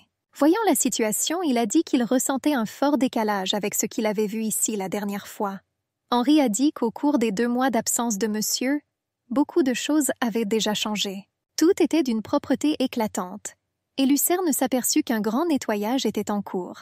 Le majordome l'a confirmé, précisant que c'était l'initiative de madame, qu'elle a planifié le placement des objets dans la maison, qu'elle a organisé le stockage d'objets coûteux. Augmentation de l'efficacité des serviteurs grâce à une répartition efficace du travail. Et cela a accru le désir des gens de travailler, augmentant ainsi leur temps de repos. Henri a dit que la dame faisait tout cela seule. Lucerne a déclaré que des changements importants avaient eu lieu. La brune aperçut 2 servantes dans les escaliers. Elle a dit avec surprise qu'elle ne pouvait tout simplement pas s'empêcher de rendre ce journal, en regardant ses yeux suppliants. La jeune fille a dit que la dame devait absolument savoir à quel point monsieur Lapis l'aimait. Lucerne toussa et les servantes furent immédiatement alarmées. Ils commencèrent à s'incliner aux pieds du maître, un peu nerveusement. Puis un joyeux chevalier fit soudain irruption dans la porte. Dans ses mains, il portait un sac de pain et un jambon. Il a demandé au majordome depuis la porte où se trouvait maintenant la dame. Le gars voulait dire autre chose, mais s'arrêta net lorsqu'il aperçut le général. La brune avait visiblement l'air malheureuse. Et maintenant, 3 d'entre eux se tenaient en rangée avec un arc devant le maître, avec une certaine peur. Lucerne était surpris que tout le monde attende avec autant d'impatience une rencontre avec sa femme, qu'il n'avait même pas vue lui-même. Il a posé une question au majordome. Il frémit même un peu. Et il a expliqué que c'était parce que la dame était une personne très gentille et attentionnée. Henri a dit qu'elle avait résolu les difficultés des domestiques. Et elle a même réglé le problème de la nourriture, ce qui inquiétait beaucoup les chevaliers. Elle a augmenté le pourcentage de productivité de tous les résidents du manoir. Les serviteurs et le chevalier hochèrent la tête en signe d'accord pour soutenir les paroles du majordome. Lutzen pensait que ce n'était qu'à son égard qu'Élisée était si prudent.